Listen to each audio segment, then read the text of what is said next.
अध्यात्म विज्ञान कोई धर्म या संप्रदाय नहीं है, ये स्पिरिचुअल साइंस है जो कुदरत के कानून पर आधारित है। ये विज्ञान पूरे ब्रह्मांड के सभी रहस्यों को उजागर करता है और जीवन के सभी पहलुओं को समझने के लिए एक नई दृष्टि देता है। इसी को आर्ट ऑफ विजन कहते हैं, दुनिया को देखने की एक नई दृष्टि, जो अध्यात्म विज्ञानी परम पूज्य स्वामी श्री कमलेशानंद जी के निर्देशन में सनातन सत्य का अनुसंधान कर हमारे जीवन को प्रकाशित करे। जय सच्चिदानंद। ज्ञान एटले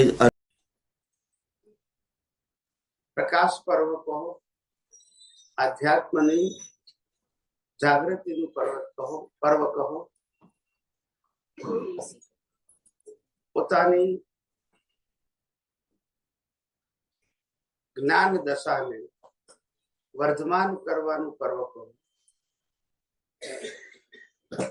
જીવનમાં પ્રગતિના માર્ગે જ્યાં જ્યાં અવરોધ આવ્યો હોય, જ્યાં જ્યાં અણસમજણ હોય, અથવા પ્રગતિના માર્ગમાં જ્યાં જ્યાં અટકણ હોય, એવા બધા સંજોગોમાં જે કંઈ પણ પઝલ આપણા જીવનમાં હતું, એ પર્યુષણના આ 8 દિવસના પર્વમાં મોટા ભાગના વ્યક્તિઓને પોતપોતાના પ્રશ્નનું સમાધાન મળશે અને આગળ પણ મળતું રહેશે। આપણે બધા ભારત વર્ષની અંદર જન્મેલા છીએ। ભારતીય સંસ્કૃતિ, સનાતન ધર્મ એ આપણા બધાના રગે રગમાં છે। વસુધૈવ કુટુંબકમ, જીવો અને જીવવા દો, જીવો અને જીવવા દો। પ્રત્યેક વ્યક્તિને જીવન જીવવાનો પણ એટલો જ અધિકાર છે, પ્રત્યેક જીવને। અને અતિથિ દેવો ભવ એ આપણી સંસ્કૃતિ છે અને એ સંસ્કૃતિની અંદર સનાતન ધર્મ એ આત્માની ખોજ માટે છે, જે આપણને આધ્યાત્મ વિજ્ઞાન દ્વારા પ્રાપ્ત થઈ ગયો છે। અને આ સનાતન ધર્મ એના માટે નથી કે આપણે કાયર થઈ જઈએ, સનાતન ધર્મ એના માટે નથી કે આપણે નિષ્ક્રિય થઈ જવું। મોક્ષ નો માર્ગ છે અને મુક્તિના માર્ગે આગળ વધી રહ્યા છે આપણે બધા, પણ એ પણ સમજવું પડશે કે આપણે ઘરમાં પૈસા કમાઈને લાવીએ એટલું પૂરતું નથી। ઘરની અંદર ધર્મ, સંસ્કૃતિ અને સિક્યોરિટી આ બધું પણ હોવું જોઈએ, તો તમે ઘરમાં લાયેલા પૈસા લોકો સારી રીતે વાપરી શકે, નહીતર એ પણ ના વાપરી શકે। એવી રીતે આધ્યાત્મના માર્ગે આપણે આગળ વધી રહ્યા છીએ, પણ આપણે માનવ સમાજની વચ્ચે જીવી રહ્યા છીએ અને ધર્મ, સંસ્કૃતિ અને રાષ્ટ્ર કે જેમાં આપણે જીવી રહ્યા છીએ, એ ધર્મ, સંસ્કૃતિ અને રાષ્ટ્ર ન બચે તો તમે કેવી રીતે પુરુષાર્થ કરશો? એ પણ તમારા માટે જરૂરી છે। જે સમયે જે કરવું જોઈએ તે ના કરીએ તો ભૂતકાળમાં જેવા આપણને અનુભવો થયા ભારત વર્ષે, એવા જ અનુભવો ભવિષ્યમાં થાય। 2-5 અવતાર વધારે થશે, મોક્ષમાં તો કોઈ તકલીફ, પણ ધર્મ અને સંસ્કૃતિ, રાષ્ટ્રની તો રક્ષા હોવી જોઈએ ને, જેના આધારે આપણે છીએ। ખ્યાલ આવ્યો? એટલે આપણે એવા કાયમ ના હોવા જોઈએ કે ધર્મ, સંસ્કૃતિ અને રાષ્ટ્ર ઉપર આફત આવે ને આપણે ખાલી હું શુદ્ધાત્મા કર્યા કરીએ એ બરાબર. ઘરમાં પણ આપણે આવું કરતા નથી. કોઈ અનનોન વ્યક્તિ આવે તરત આપણે પ્રોટેક્ટ કરીએ છીએ, ખ્યાલ આવે? કોઈ નુકસાન કરતું હોય ત્યાં આપણે વિરોધ કરીએ છીએ. એ આપણી ફરજ છે. જેમ ઘર આપણું છે એમ રાષ્ટ્ર એ આપણું ઘર છે, કે જે રાષ્ટ્રની અંદર આપણને ધર્મ, સંસ્કૃતિ અને પોતાની રીતે પૈસા કમાઈને જીવન જીવવાનો આપણને અધિકાર મળે છે. હવે આ જ રાષ્ટ્ર કાલે મુસ્લિમ થઈ જાય, તમે શું કરી શકો? બોલો, સમજાય છે? ડરવાની જરૂર નથી. સંજોગો પ્રમાણે સામર્થ્ય બતાવવાની જરૂર છે. આખું વિશ્વ સામર્થ્યથી ટકેલું છે, ખાલી પૈસાથી કે ખાલી સ્થૂળ જ્ઞાનથી ટકેલું. જ્યાં જે યોગ્ય છે ત્યાં તે હોવું જોઈએ. આપણા તીર્થંકરોએ પણ 6 ખંડને જીતવા માટે યુદ્ધ કર્યું છે. રામ અને કૃષ્ણએ પણ સામાજિક અને ધાર્મિક સંસ્કારને ટકાવવા માટે યુદ્ધ કર્યું છે. એ જ ના હોત તો રાષ્ટ્ર ક્યાંથી ટકે? ધર્મ, સંસ્કૃતિ ક્યાંથી ટકે? આપણો સનાતન ધર્મ પણ ક્યાંથી ટકે? સમજાય છે ને? એટલે આ બધી જ વસ્તુ આપણે જીવનના ભાગ તરીકે જરૂરી છે. હવે આપણે આજે છેલ્લો દિવસ છે, સમય ઓછો છે, એટલે પહેલી આપણે પ્રશ્નોત્તરી શરૂ કરી દઈએ.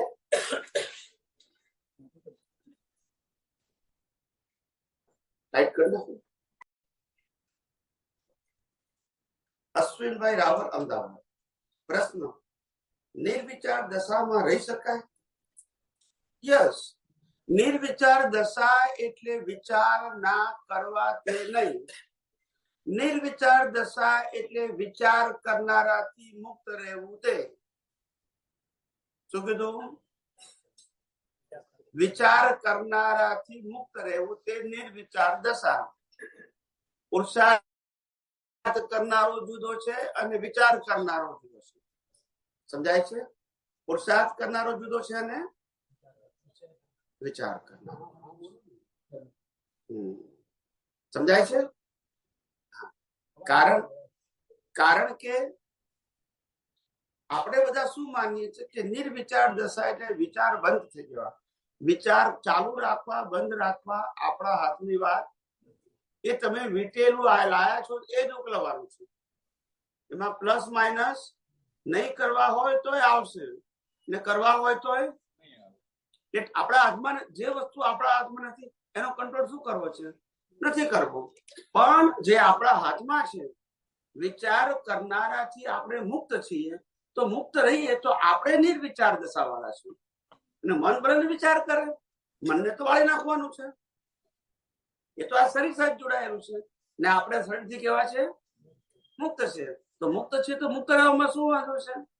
તો આ જે અત્યારે એફર્મેશન બહુ ચાલે છે વર્તમાન જીવનમાં, બધા મોટિવેશન સ્પીકરોને બધા બધું એફર્મેશનોની બહુ અત્યારે બોલબાલા છે કે યુટ્યુબમાં ને બધા આવે છે કે તમારું અચેતન મન માટે ચેતન એફર્મેશન. તો એફર્મેશન કે કરવાનું કે છે 21 દિવસ ને સવારે ને રાત્રે સૂતી વખતે. તો એ બધું મનથી જ કરાવે છે. એ બધી એક્સરસાઇઝ તો દુનિયામાં રહેવા જ સાહેબ. નહીં, એ લોકો જે કરાવે છે આપણે કુદરતી કારણે મુજબ માનીએ છીએ, તો એ જે કરાવડાવે તો એનાથી કોઈ બેનિફિટ તો થતો જ નહીં.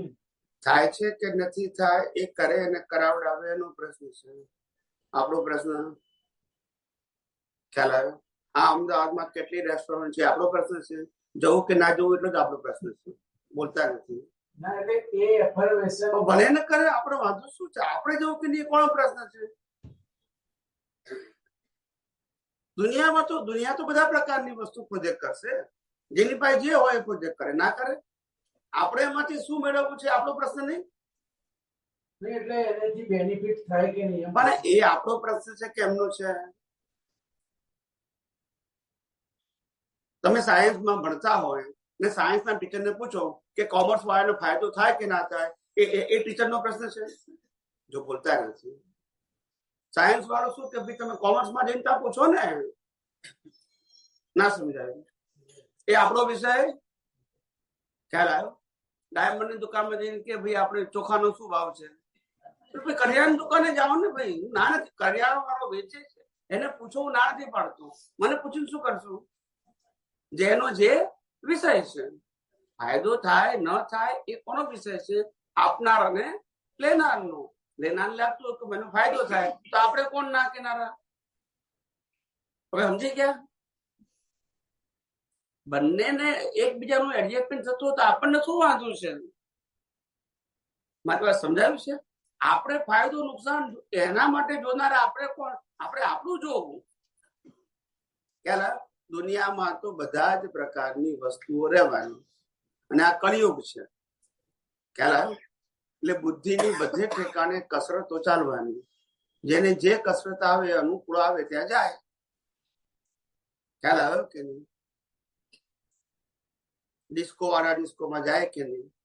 આ બહેનો ગરબામાં જાય કે નહીં? ના જાય. એવું આપણે એમ કે કલાક ઉભા રહો છો, ના ઉભા રહે. ગરબામાં 6 કલાક ચાલે. એવું એનું નામ સંજોગ કહેવાય. ખ્યાલ આવ્યો? આપણે ભાઈને કે આપણે તમારા ધંધેમાં જવાનું 4 કલાક, તો કે નહીં જવાય કે છે. પણ કોઈ કે હમણાં 2 કલાક 2 કરોડનો ઓર્ડર આપવું તો 6 કલાક આંટા મારે. એવું દરેકના પોતપોતાના સબ્જેક્ટ છે. એમાં આપણે શું કરીએ? એમાં આપણે ના કિનારા કોણ, હા કિનારા કોણ, એ એનો વ્યક્તિગત સબ્જેક્ટ છે.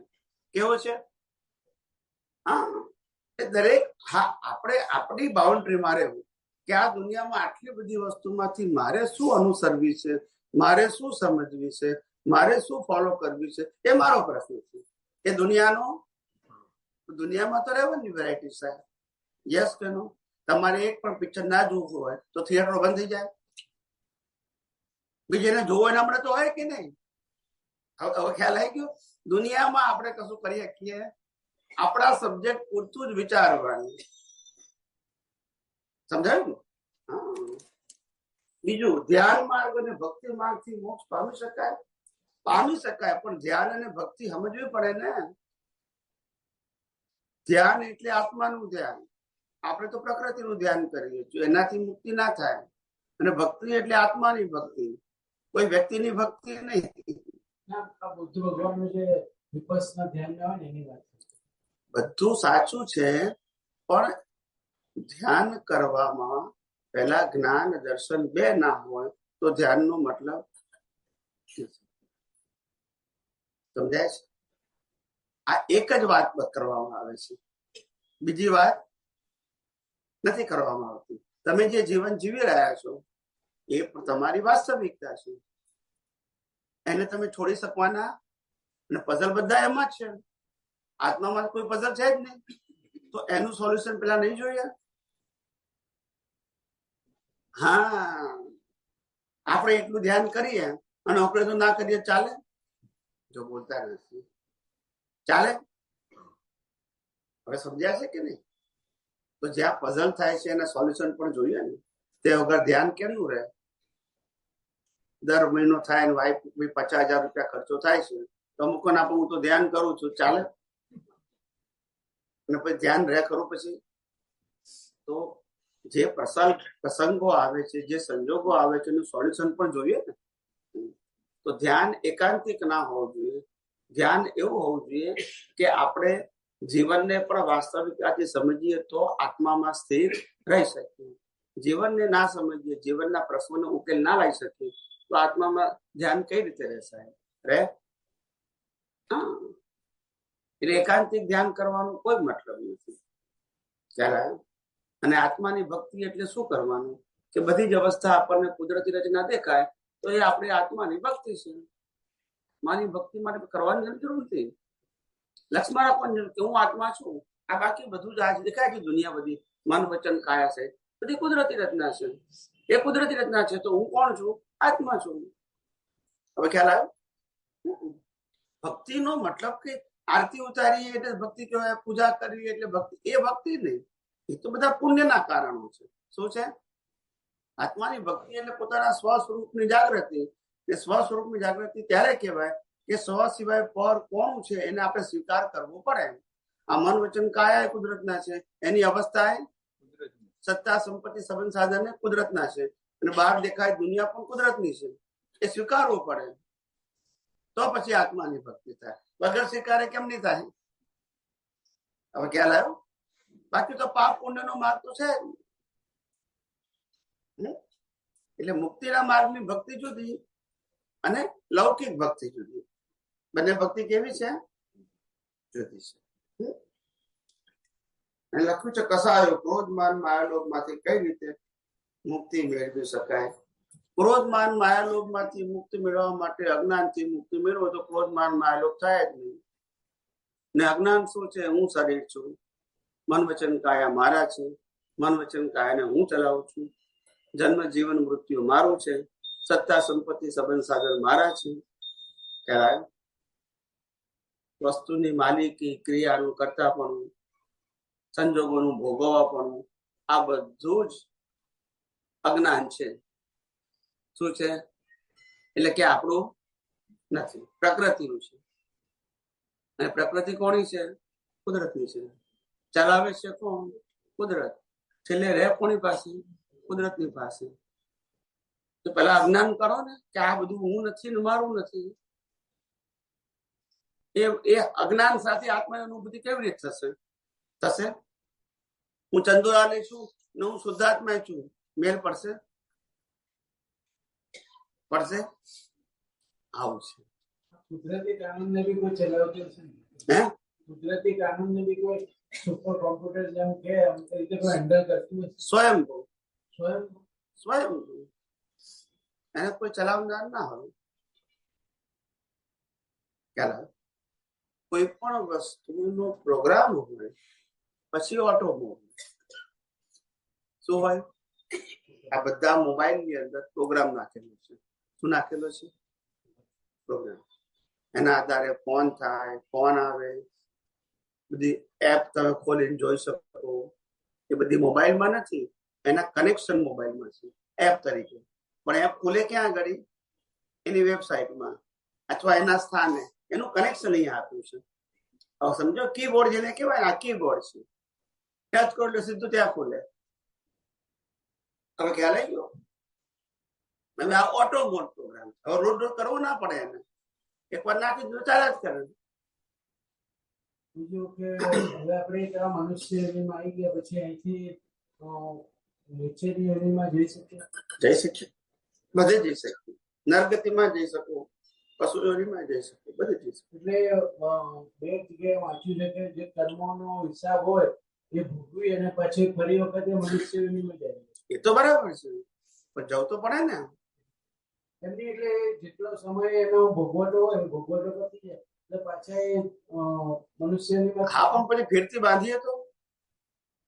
પણ પેલા નીચેની યોનિમાં તો કર્મ બંધાતા જ નથી. જવાની વાત કરો, કર્મ તો અહીંયા બાંધવાના. પ્રત્યેક મનુષ્યમાં આપણે પ્રાણીના કર્મ બાંધીએ તો જ્યાં જવું પડે. સમજાયું કે નહીં? હા, એક વખત ની અનેક વખત જવું પડે. જ્યાં સુધી તમે કર્મ બાંધશો ત્યાં સુધી તમારી ગતિ તૈયાર કરશે. તમે જેવા બાંધો છો એવી. હવે કુદરતી આપણા જ્ઞાનની, આધ્યાત્મિક જ્ઞાનની આપણને ખબર પડી કે પહેલાના જે વર્ષો ગયા ભૂતકાળના, એની અંદર જે થઈ ગયા કર્મો અને જે આપણે કુદરતી નિયમ કે કુદરતી કાનૂન આપણે જોયો નથી, તો એ બધું જે થઈ ગયું ભૂતકાળમાં એ બધાનું આપણે કઈ રીતનું થઈ શકે? કશું ભૂલી જવાનું. શું કરવાનું? અને એ યાદ આવે તો કુદરતી રચના જોઈ લેવાની. સમજાય છે? એ વખતે જે જ્ઞાન દર્શન હતું એનો ઉપયોગ થયો. હવે આજે જે જ્ઞાન દર્શન એનો આજે ઉપયોગ કરવાનો.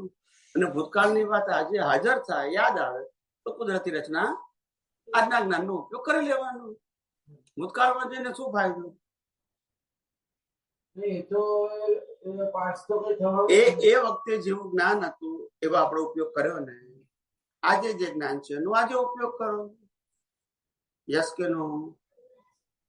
હવે આપણે એક ગામમાં રહેતા હોઈએ, મોટા ગામમાં, ને ગામની અંદર માનો કે 50,000 ની વસ્તી છે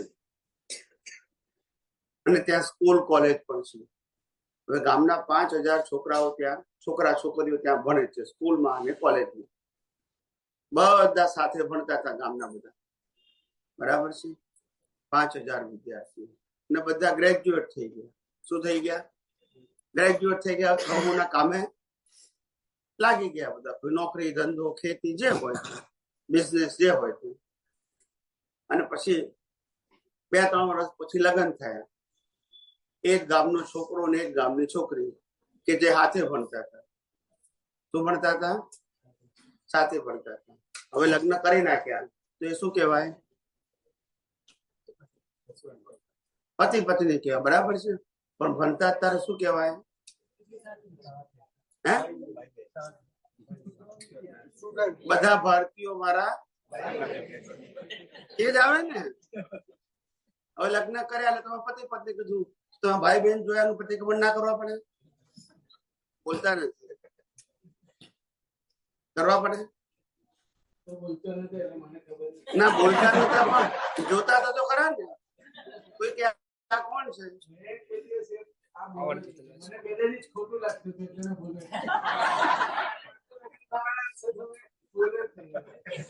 પણ બધા હાથે થોડા કરવાના છે લગ્ન, તો એક હાથે કરવાના છે.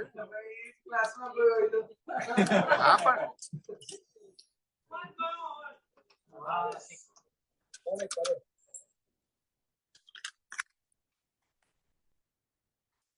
માઇક નો અવાજ ગયો, મારો નથી ગયો. જય સચિદ. અવાજ મોટો કરો, જરા મોટો કરજો.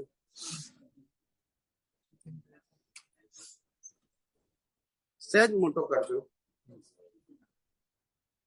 જય સચ્ચિદાનંદ. એટલે મારું એ કહેવાનું હતું કે જે પાસ્ટમાં આપણે પાસ્ટ નું ભૂલી જવાનું, કુદરતી રચના જોઈ લીધી આપણે, પાસ્ટ માં જઈને જોવાની નહીં. હા, એ જે યાદ આવે હા, એ જ્યારે પણ યાદ આવે ત્યારે કુદરતી કાનૂન મુજબ સમજી લીધું, એટલું જ નથી. અહીંયા આવતી ને, અહીંયા આવતી આગળ આવતી જગ્યા ખાલી છે. અહીંયા બી આવતી. હા, બોલો. કુદરતી રચના છે હતી એવું સમજી લેવાનું. બસ. હા, બીજું તો કુદરતી રચના સમજવાની, કુદરતી રચના છે અને ખાલી શું કરવાનું છે? જોવાનું. બસ. ખ્યાલ આવ્યો? પૈણી ગયા પછી આપણે એવું કે આ વાઈફ હશે, છે વાઈફ જ જોવાની. પછી ગુસ્સો કરે તોય, રસોઈ ના બનાવે તોય બોલતા નથી. સ્ટેટસ નહીં બદલાય કે બદલાશે એવું. કુદરતી રચના છે એને આપણે શું કરવાનું છે? કે જે જોતા નતા, બસ. નતા જોતા તોય કુદરતી રચના હતી.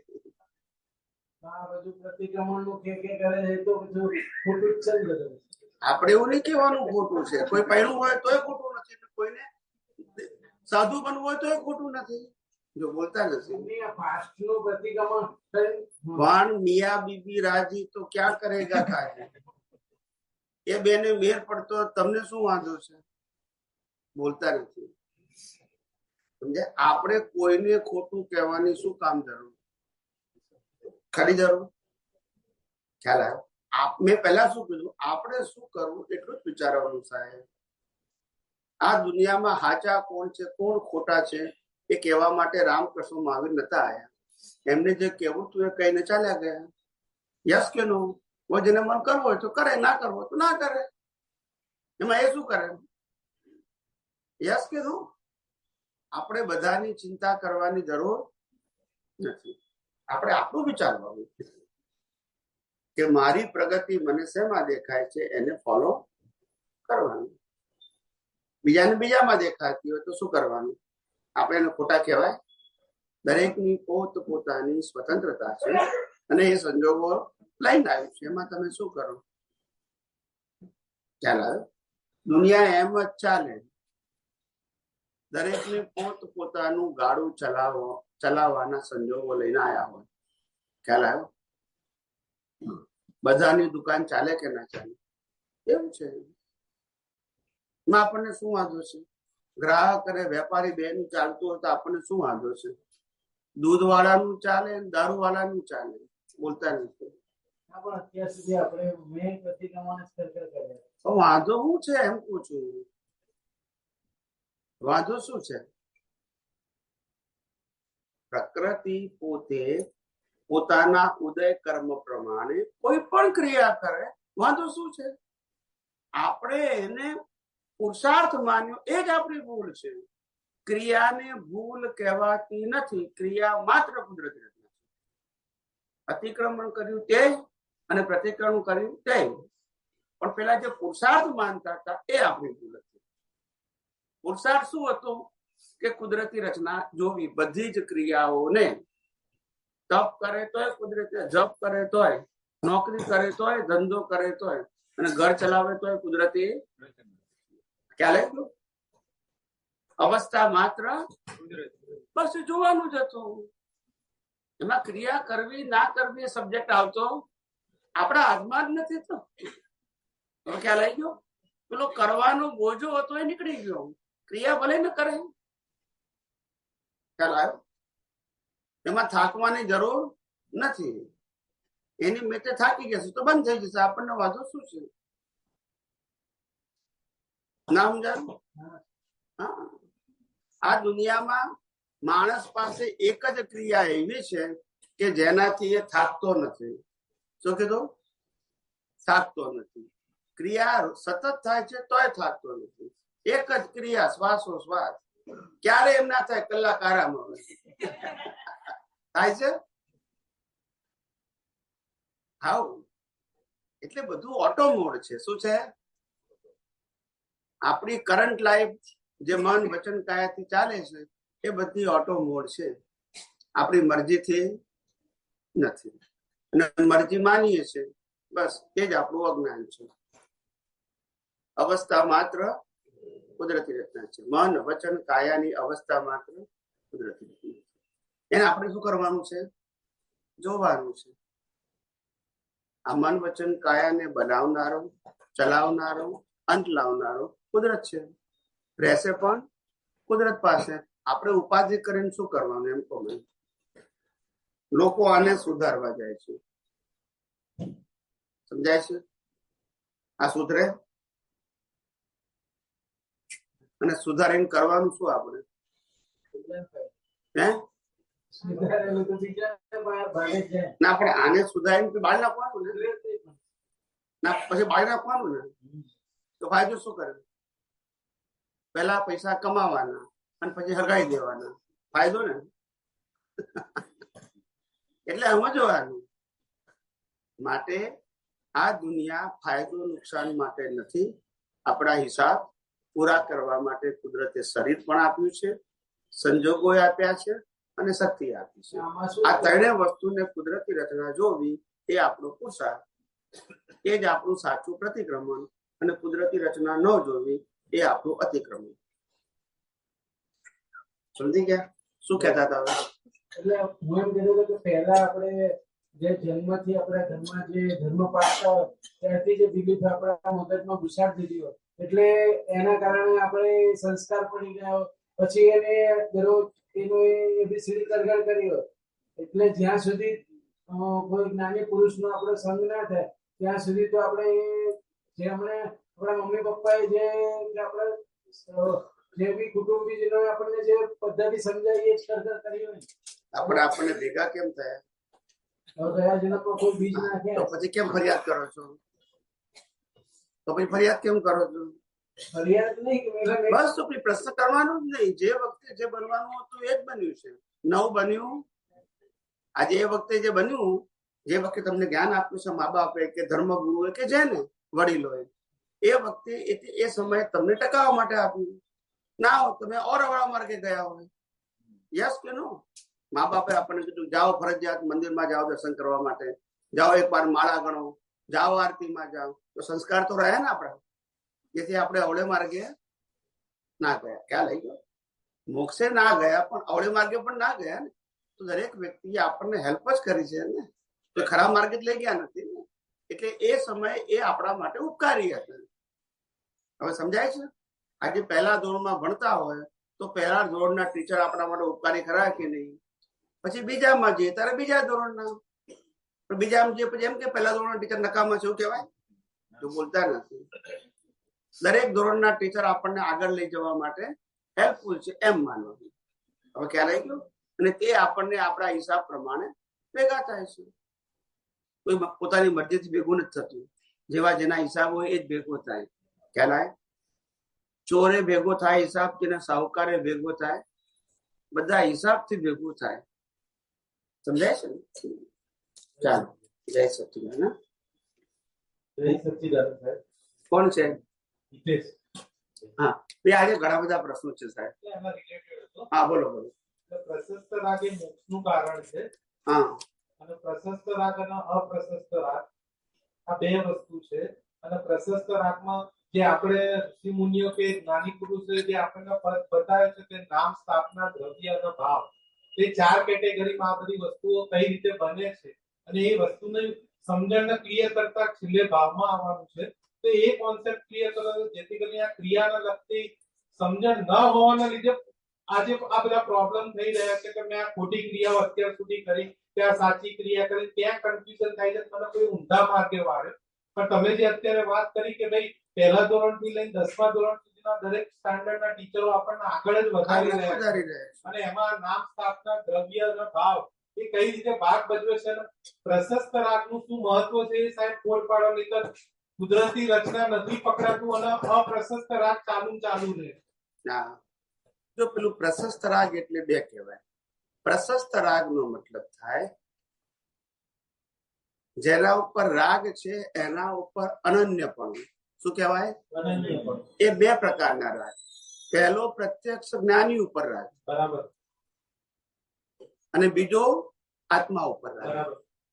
પણ જ્ઞાની થ્રુ જેને આપ્યું ભાન નિજ તેને સદા પ્રણામ. જે સ્વરૂપ સમજ્યા વિના પામ્યું દુઃખ અનંત, સમજાવ્યું તે પદ નમું શ્રી સદગુરુ.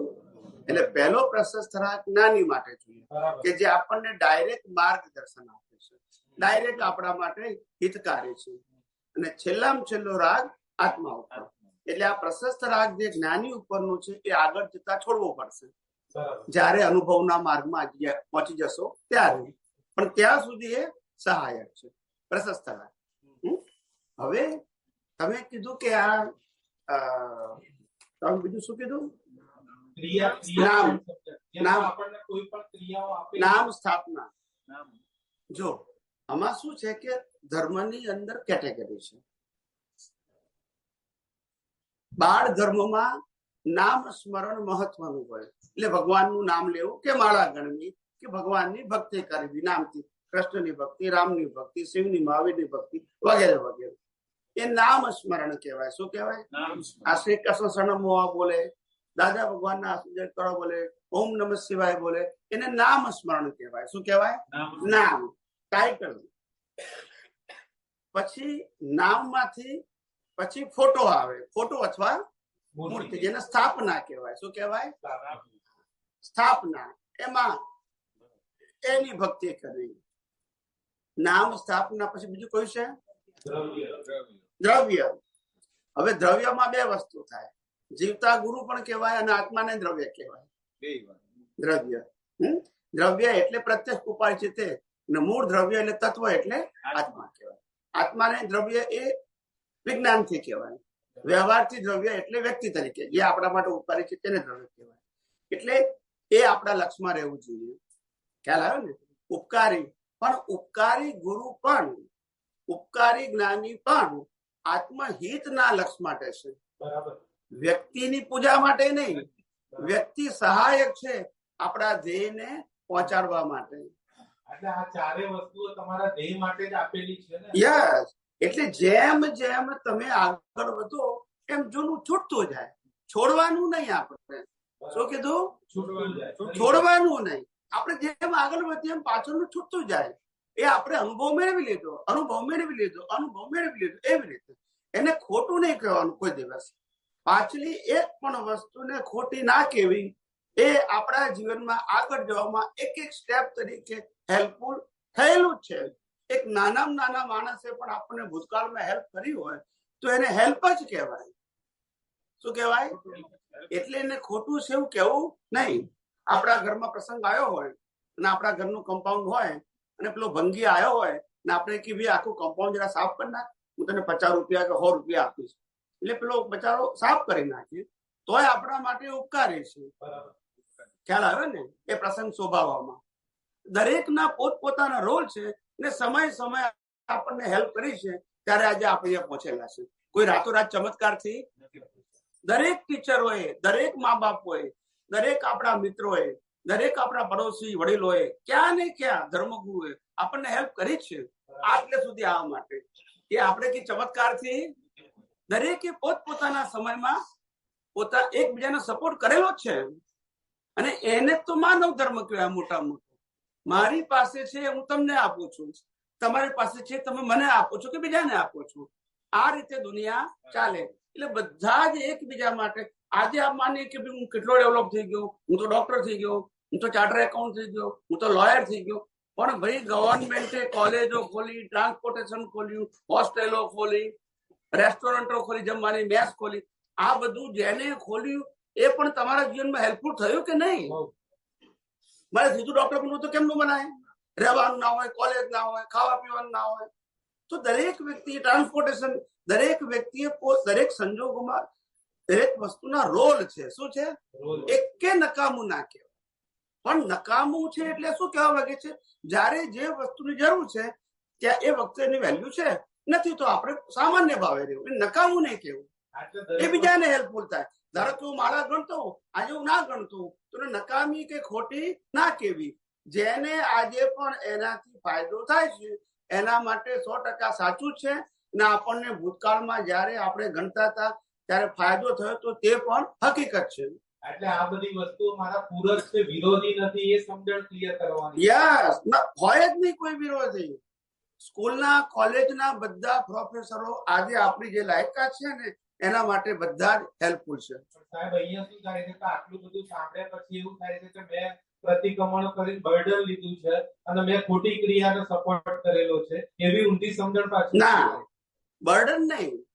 હવે તમને બર્ડન એટલા માટે લાગે પ્રતિક્રમણ કરવાનું કારણ કે તમને ખબર પડી ગઈ કે કરતા આપણે નથી, પણ ક્રિયા ભલે ચાલુ રહે એની સાથે વાંધો. ખાલી દ્રષ્ટિ બદલાય. શું બદલાય? આ વિજ્ઞાન ક્રિયા બદલવા માટે નથી, પણ જે ક્રિયામાં હું કરતો હતો એનો જે બોજો હતો એ બોજો શું થઈ ગયો? નીકળી ગયો. બધું જ કરવાનું, ખાવાનું, પીવાનું, રહેવાનું, નોકરી ધંધો બધું કરવાનું કહે છે, કશું ના કરવાનું. એટલે ત્યાં વાંધો નથી, પણ સત્સાધનની જે ક્રિયાઓ કરતા હતા, ધાર્મિક ક્રિયાઓ, એનાથી અણસમજણ નવી ઉત્પન્ન થાય છે કે મારા આ ક્રિયાઓ ખોટી કરતો હતો અથવા અત્યાર સુધી મેં મારો ટાઈમ વેસ્ટ કર્યો. ના, એવું નહીં. ક્રિયા ખોટી નથી હોતી. ક્રિયા માત્ર ઉદય કર્મ હોય છે. ફક્ત ક્રિયાને હું પુરુષાર્થ માનતો તો એ દ્રષ્ટિ મારી અપગ્રેડ થઈ. શું થઈ? અપગ્રેડ. આજે અમે બધા મંદિરોમાં જઈએ છીએ, બધા ફોટા આવે જ છે, અમે બધે ઠેકાણે આરતી ઉતારીએ છીએ, અમે પૂજા કરીએ છીએ. આજે સ્ટીલ અમે ફોરેનમાં જઈએ છીએ, કોઈ પણ સિટીમાં જતા હોય, સત્સંગ અમારો સાંજે હોય તો અમે રોજ કહીએ કે ભાઈ કોઈ નજીકના મંદિરમાં લઈ જાઓ દર્શન કરવા. એ આપણા સંસ્કાર છે ને આપણે જઈએ તો બીજા પ્રેરણા પામે. આ વિજ્ઞાન વ્યવહારને ભૂલી જવા માટે નથી અથવા વ્યવહારને ખોટો કહેવા માટે નથી. આ વિજ્ઞાન વ્યવહાર નિશ્ચયને જુદા પાડવા માટે છે. તેના માટે છે કે વ્યવહાર એ પ્રકૃતિનો સ્વભાવ છે અને નિશ્ચય એ મારો દ્રષ્ટિનો વિષય છે. બસ હા, વ્યવહાર એ મારા પ્રકૃતિનો પ્રશ્ન છે અને એ લઈને આવ્યા છે, એ ઉકેલવાનું જ છે. એના ઓપિનિયનની જરૂર નથી. અને નિશ્ચય એ મારા દ્રષ્ટિનો વિષય છે. શેનો વિષય છે? ભાઈ હું શુદ્ધાત્મા છું એ મારી દ્રષ્ટિ છે, ને હું ચંદુલાલ છું એ મારા ઉદય કર્મ છે, એ મારો વ્યવહાર છે. એટલે ચંદુલાલ ને ચંદુલાલની માયા એ બધું ઉદય કર્મ છે. જે લાયા છે એમ જ ઉકલશે. એમાં ફેરફાર કરવાની સ્વતંત્રતા કુદરતે કોઈને નથી આપી. એટલે એને પણ રિલેટિવ સત્ય કહ્યું. શું કીધું? ખોટું. એટલે મેં વિજ્ઞાનમાં અનેક વખત કીધું છે, વિજ્ઞાનમાં સાચું ખોટું ટાઇટલ આવતું નથી. એને વ્યૂ પોઈન્ટ કહેવાય. સાચું ખોટું એ અહીંયા વ્યૂ પોઈન્ટ નથી, અહીંયા રિલેટિવ સત્ય છે અને સનાતન સત્ય. બે જ ઓપ્શન છે. હવે રિલેટિવ સત્યને રિલેટિવ સત્યને સાચો પુરુષાર્થ માનશો તો પાપ પુણ્ય બંધાશે, અને સનાતન સત્યને સાચો પુરુષાર્થ માનશો તો અજ્ઞાન નાશ થશે. બે જ ઓપ્શન તમારી પાસે છે, બે વસ્તુ હાજર છે, એક કે ગેરહાજર નથી. ખાલી દ્રષ્ટિમાં જ ફેરફાર કરવાનો છે. વ્યવહારમાં, ઉદયમાં, ક્રિયામાં કોઈ ફેરફાર કરવાનો જ નથી, અને કરી શકીએ એમ પણ નથી. આમાં કારણ શું બન્યું કે તમારા બધામાં જે પેલી ભાષા હતી ને, એ ભાષા લોકોને પછી વાગે છે. શું થાય છે? ચાલે આરતી કરતા હતા, અમે આરતી કરવાનું બંધ કરી નાખ્યું, પૂજા કરતા હતા, પૂજા. આ ભાષા તમારી નેગેટિવ છે. તમે આરતી ના કરો એનો વાંધો નથી, પૂજા ના કરો એ બેને કરો તો પણ કુદરતી રાખવું, ના કરો તો પણ. હું નથી કરતો એવું તમે કેમ બોલો છો? તમે કરવાની સ્વતંત્રતા તમારી પાસે નથી. પેલા હું આરતી કરતા હતા, હવે આરતી મારા ઉદયમાં નથી કરતા, ના કરવી જોઈએ એવું નહીં બોલવું જોઈએ. સમજાય છે? કરતા હતા, હવે મને સમજાયું કે કરતા હતા તારે પણ કુદરતી રચના હતું, નથી કરતા તોય કુદરતી રચના છે. પણ પહેલા કરતા હતા એને પુરુષાર્થ માનતા હતા, હવે બે ને અમે ઉદયક્રમ માનીએ છીએ. આટલું જ ખાલી દ્રષ્ટિ જ બદલવાની છે, વ્યવહાર નથી બદલવાનો.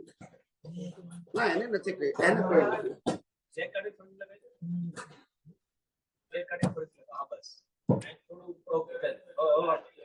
બસ અહીંયા કઈક હાલે છે તો ઉપર રાખો ને આદરણ.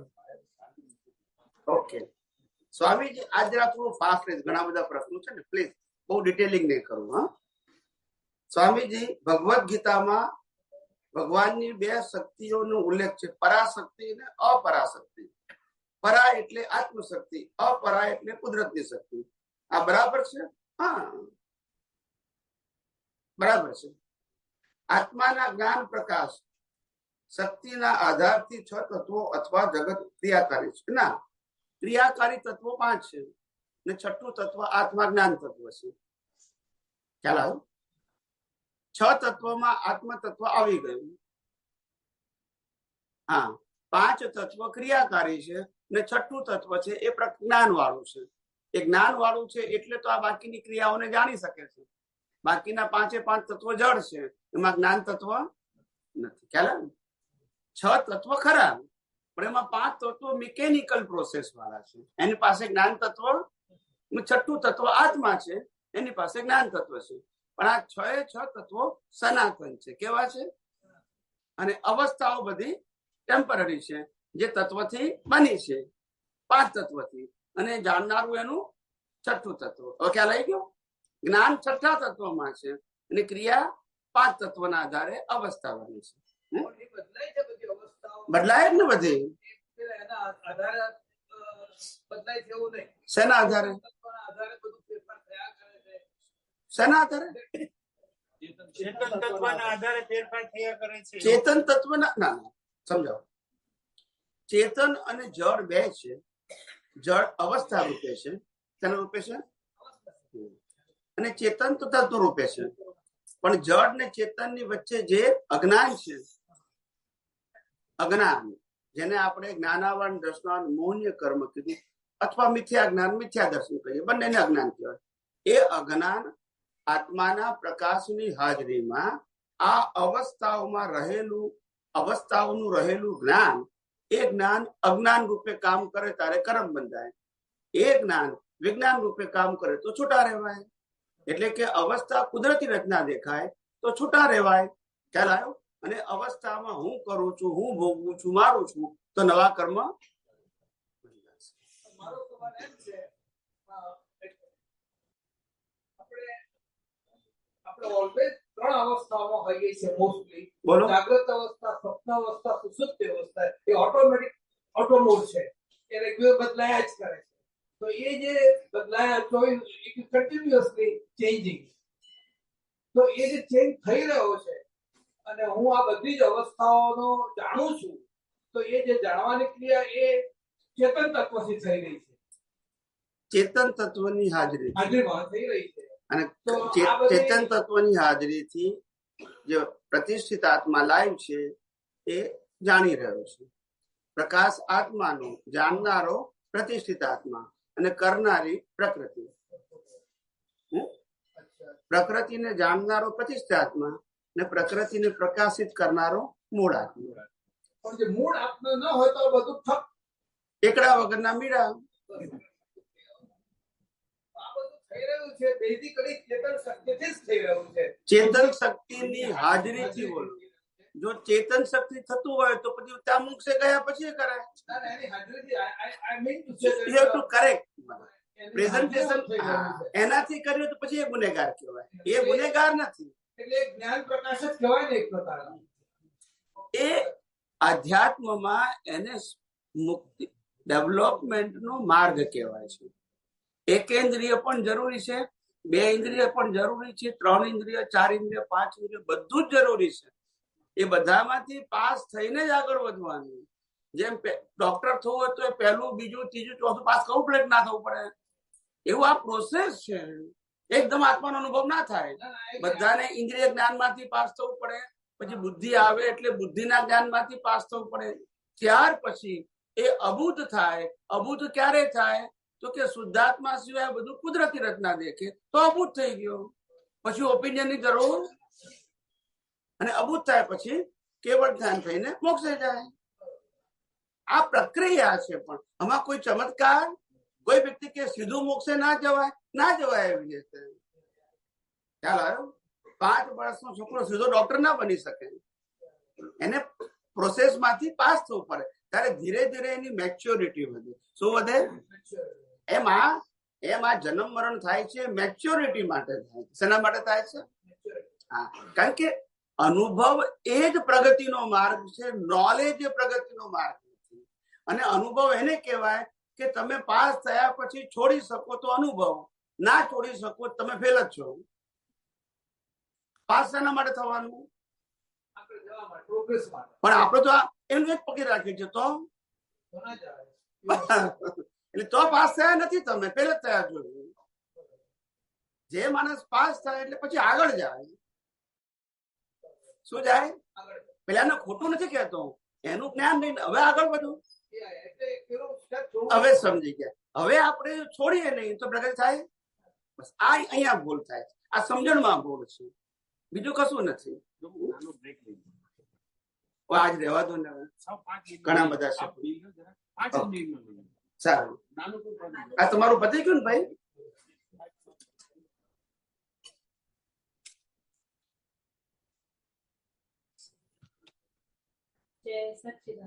જય સચ્ચિદાનંદ.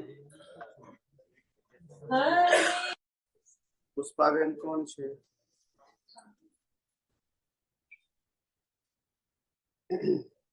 જય સચ્ચિદાનંદ સ્વામીજી. સ્વામીજીના ચરણોમાં કોટી કોટી વંદન. હૈદરાબાદ થી પૂછાયેલ છે પ્રશ્ન. બ્રહ્મા વિષ્ણુ મહેશ એ દેવો છે કે ભગવાન થઈ ગયા છે? બ્રહ્મા વિષ્ણુ મહેશ એ દેવો છે કે ભગવાન થઈ ગયા છે? બ્રહ્મા વિષ્ણુ મહેશ એ 3 પ્રકારની શક્તિના નામ છે. શું છે? સત્વ, રજસ અને તમ એ 3 શક્તિના નામ છે. સર્જન કરવું, પાલનહાર અને સંહાર. આ 3 પ્રકારની શક્તિ આ પ્રકૃતિમાં 3 ગુણો હોય બધાના. ખ્યાલ આવ્યો? એનું એ પ્રતીક છે. શું છે? એ ભગવાને નથી ને દેવે નથી. 3 પ્રકારની પ્રકૃતિ છે. બીજું, વિષ્ણુ ભગવાનના 10 અવતાર છે. તેમાં મત્સ્ય અવતાર, કાશબા અવતાર, વરા અવતાર, રામકૃષ્ણ અવતાર. આ જીવ બધા દેવ કે ભગવાન છે કે અવતારી થઈ ગયેલા છે. આ બધા કાચબા, આ બધા અવતાર જે લખેલા છે ને બધા, એ સમયે સમયે મહાપુરુષ તરીકે ઇન્ડિવિડ્યુઅલ થયા છે. એકબીજાની લિંક નથી. શું નથી? હા, મહાપુરુષો સમયે સમયે પોતાના ઉદય કર્મને આધીન આ ક્ષેત્રમાં જન્મ લે છે અને પોતાના અનુભવનું જ્ઞાન લોકોને વહેંચી અને ચાલ્યા જાય છે. એવા જ પછી જ્ઞાની બીજા આવે, આપણે એને અવતાર કહીએ, પણ એ લિંક નથી. શું નથી? જ્ઞાન એક જ છે, પણ જ્ઞાનને વહન કરવા માટે સમય સમય અનુભવી જ્ઞાનીઓ પાકે છે ને લોકોને પાછું સનાતન જ્ઞાન આપે છે. સમજાય છે ને? પછી એમનું આયુષ્ય પતી જાય એટલે ચાલ્યા જાય. એમાંથી જેને ફોલો કરવું હોય તો કરે, ના કરવું હોય તો ના કરે. સમજાય છે ને? અવતારી પુરુષ એટલે સનાતનની વાતો કરે. શેની વાતો કરે? અને ધાર્મિક પુરુષ એટલે શાસ્ત્રની વાત કરે.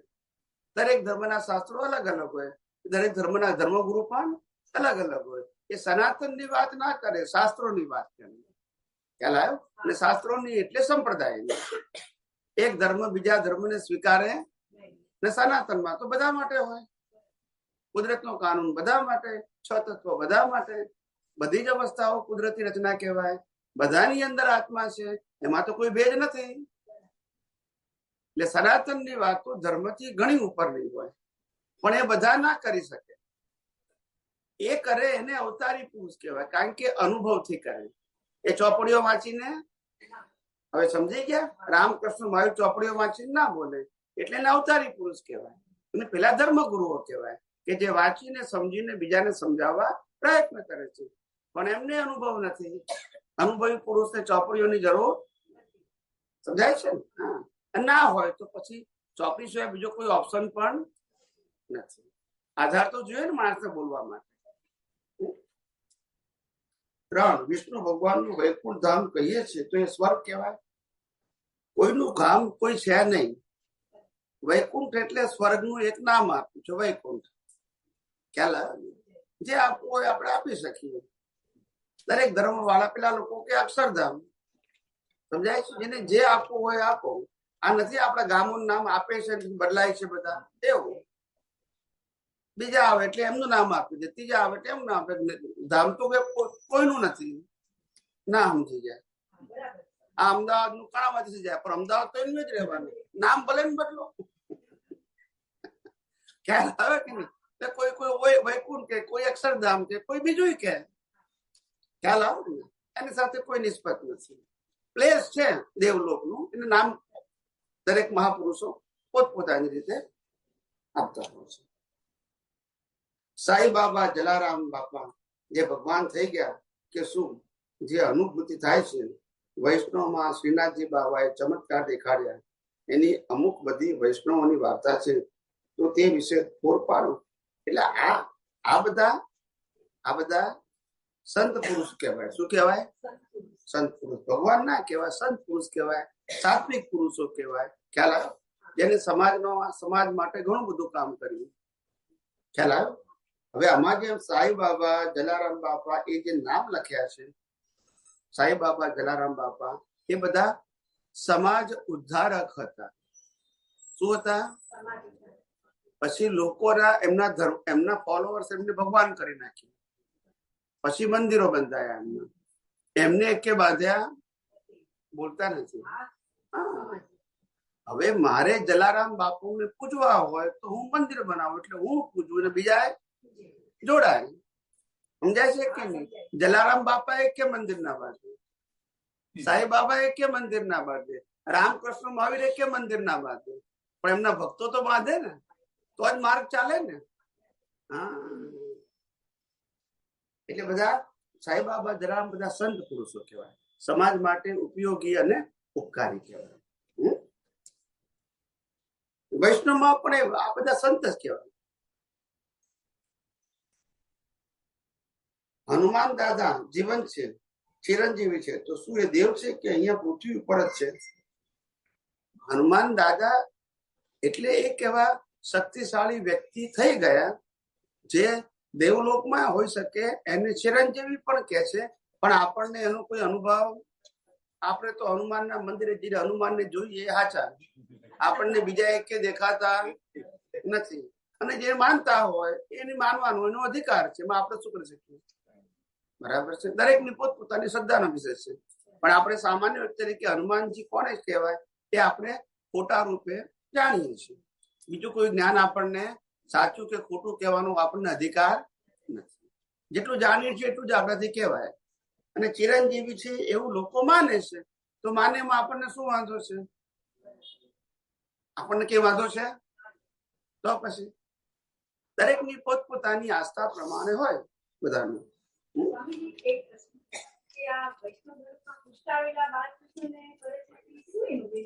ફેરથી બોલો તો બાલકૃષ્ણ વૈષ્ણવ ધર્મમાં બાલકૃષ્ણને પુષ્ટાવે છે.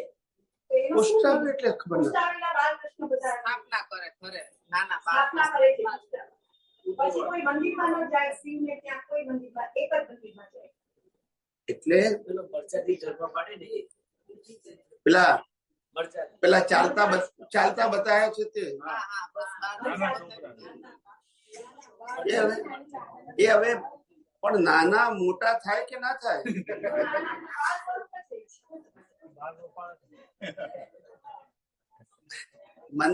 ઘરોમાં મંદિરની સાંભળો, ઘરોમાં મંદિરની સ્થાપના એટલા માટે થઈ હતી કારણ કે એક સમય એવો હતો જયારે મુસલમાન રાજાઓ મંદિરો તોડી નાખતા હતા ને આપણે આપણી આસ્થા ટકાવવા માટે ઘરોમાં નાના મંદિરો બનાવી અને માનેલા ભગવાનને મૂકીને આપણે પૂજા આરતી કરતા હતા. કારણ કે પેલા મંદિરો તોડી નાખતા હતા, જવા દે નહીં, અવરોધ કરે, કન્વર્ઝન ની વાતો કરે, એટલે લોકોએ ઘરોમાં મંદિર બનાવ્યા. ખ્યાલ આવ્યો? બાકી બાલકૃષ્ણ છે, યોગેશ્વર કૃષ્ણ છે, ખ્યાલ આવે ને, રાધે વાળા કૃષ્ણ છે, બધા છે, બધા જુદા જુદા છે. કૃષ્ણ તો એક જ છે, જેને જે માનવા હોય માને. એમાં આપણે શું કરીએ? એની માન્યતા છે. ખ્યાલ આવે ને? પુષ્ટાવેલા મરચાથી લોકો બીજાના ઘરનું પાણી ન પીવે. એ હવ ની માન્યતા.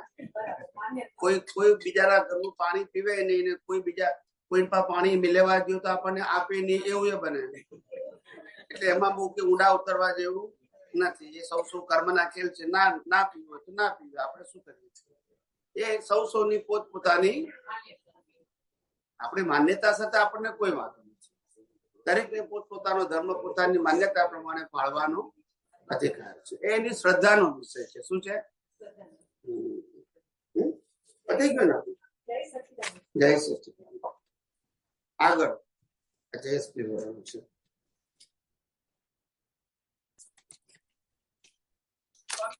હા, આ તમારું છે? ચાલો. મધુભાઈ પટેલ મોરબી. ક્યાં? હા, જય સચ્ચિદાનંદ. આપતો સૂત્ર નંબર 521 521. ભગવાને કહ્યું છે કે કુસંગ એ દ્વેષથી નથી કહ્યું ભગવાને. ત્યારે સત્સંગ રાગથી નથી કહ્યું, વિતરાગથી બોલ્યા છે. આ સત્સંગ છે, આ કુસંગ છે. કુસંગના ડાઘ લાખો અવતારથી જતા નથી. તેથી જ અમે તમને સત્સંગમાં બેસી રહેવાનું એમ કહીએ છીએ. સત્સંગનું મહત્વ સમજાવું. સત્સંગ એટલે શું? આપણે આપણી સમજણ જે હોય એમાંથી જે આપણને અપગ્રેડ કરતા હોય, શું કરતા હોય? એ બધું આપણા માટે સત્સંગ છે. ને ડાઉનગ્રેડ કરતા હોય એ આપણા માટે કુસંગ છે. શું છે? ખ્યાલ આવ્યો?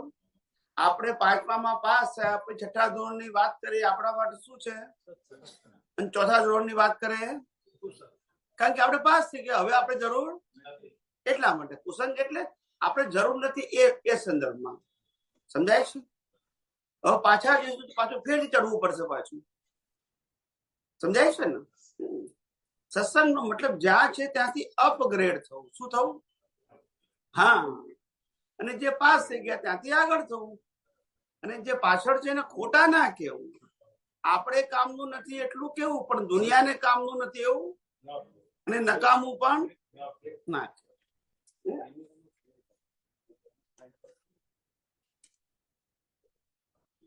શિલ્પા શાહ પુના. ક્યાં છે? ઓકે. આ મારો પ્રશ્ન નથી, બીજાનો પ્રશ્ન છે, અહીં હાજર નથી. શું છે પ્રશ્ન? આત્માનું સ્પષ્ટ વેદન. આત્માનું સ્પષ્ટ અત્યારે નથી, પણ 4, 5, 6 ગુંઠાણે જે શુદ્ધાત્માનો આનંદ અનુભવાય છે તેમાં ફક્ત જ્ઞાન માત્ર આત્માનો અનુભવ હોય છે.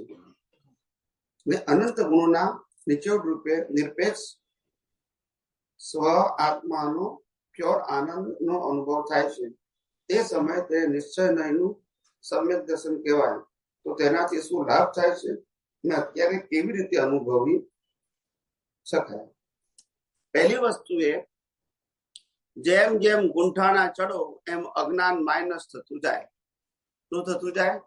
વિજ્ઞાન સમજાતું જાય અને અજ્ઞાન માઇનસ થતું જાય. પણ માઇનસ થાય એટલે નીકળી ના જાય, એની વેલ્યુ ઘટતી જાય.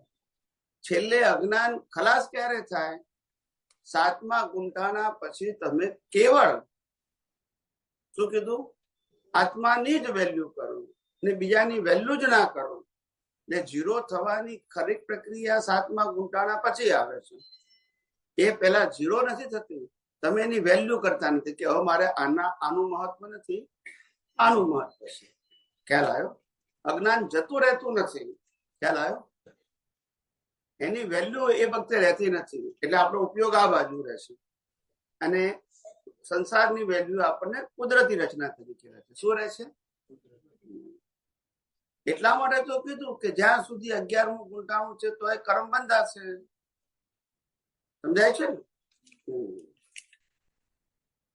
અને આત્માનો અનુભવ તો છેલ્લા અવતારમાં માતાના ગર્ભમાંથી જ થાય. એ પહેલા કોઈને આત્માનો અનુભવ થાય નહીં, પણ મન વચન કાયાથી મુક્ત રહેવાનો અનુભવ થાય. એની શ્રેણી અપગ્રેડ હોઈ શકે. આત્માનો અનુભવ ના થાય. આત્માનો અનુભવ અજ્ઞાન ઝીરો થયા પછી, એટલે કે કેવળ દર્શન થયા પછી જ થાય, એ પહેલા ના થાય. આત્માને જૈન તત્વાર્થ સૂત્રમાં દ્રવ્ય ગુણ પર્યાયમય કીધો છે. તો શુદ્ધાત્મા એટલે દ્રવ્ય ગુણ એટલે દર્શન જ્ઞાન, અને પર્યાય એટલે ગુણોની બદલાતી અવસ્થા, ગુણોનું કાર્ય. હવે પ્રતિષ્ઠિત આત્મા એટલે જ્ઞાનમાં જે પ્રતિબિંબિત ઝળકે છે, કર્મ, દેહ વગેરેના પ્રતિબિંબોને આ હું છું, મારું છે, હું આનો કરતા છું, માલિક છું વગેરે જે રોંગ બિલીફ એટલે કે દર્શન ગુણનું અહંકાર કે મોહનીય કર્મ, તે પણ સૂક્ષ્મ પ્રતિબિંબ છે. તેની સાથે જોડાણ થાય છે.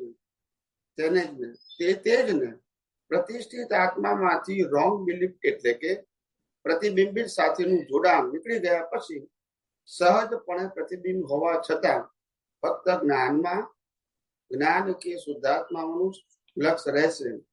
એટલે પ્રતિષ્ઠિત આત્માની અંદર દિવસે દિવસે અજ્ઞાનનું નાશ થાય, એટલે કે રિલેટિવ સત્યની વેલ્યુ ખલાસ થાય, અને સનાતન એટલે આત્માની વેલ્યુ વધતી જાય. આ પ્રગતિની પ્રક્રિયા છે. સમજાયું? પ્રગતિની પ્રક્રિયા છે. આ જ રીતે આગળ વધી શકાય. આની વેલ્યુ ઘટે તો પેલાની વેલ્યુ વધે. એટલે આ મન વચન કાયા તેની અવસ્થાની વેલ્યુ દિવસે દિવસે ઘટવી જોઈએ. કારણ કે કુદરતી રચના જેટલું જોતા આવડે એટલે એની વેલ્યુ ઘટશે. કેમ કે તમે કે તમારું કશું નથી માટે, અને તમે છો એમાં ઓર પાછી તમારો નિશ્ચય, શ્રદ્ધા, આત્મવિશ્વાસ વધશે. ખ્યાલ આવી ગયો? પાછળ છે નંબર 3, દર્શન જ્ઞાનનો પુરુષાર્થ અને મનના વિકલ્પોથી પુરુષાર્થ બંનેમાં શું ફેર છે? કેવી રીતે પકડી શકાય કે મનના વિકલ્પો ચાલે છે કે જ્ઞાન દર્શન? તે સરળ કરી આપો. જો જ્ઞાન દર્શનમાં 2 વસ્તુ સનાતન સત્ય હોય તો સમ્યક જ્ઞાન એ સમ્યક દર્શન છે. જ્ઞાન દર્શન 2 વસ્તુ રિલેટિવ સત્ય હોય તો મિથ્યા જ્ઞાન, મિથ્યા દર્શન છે. અને વિચારો, મનના વિચારો છે એ તો વસ્તુ જુદી છે. વિચારો 2 પ્રકારના હોય, દ્રવ્ય મન અને ભાવ મન. દ્રવ્ય મન મિકેનિકલ છે, ભાવ મન પુરુષાર્થ કરવામાં સહાયક થાય છે. અને એ પુરુષાર્થના 2 પ્રકાર, રિલેટિવ સત્યના દ્રષ્ટિથી પુરુષાર્થ કરવો, સનાતન સત્યના દ્રષ્ટિથી પુરુષાર્થ કરવો. 2 પ્રકારના જેવા જ્ઞાન દર્શન હોય એ રીતે તમારું મન તમને હેલ્પ કરે. ચોથું, મન રૂપી અને અરૂપી પદાર્થને વિષય બનાવી શકે છે. મન રૂપી અને અરૂપી પદાર્થને વિષય બનાવી શકે છે.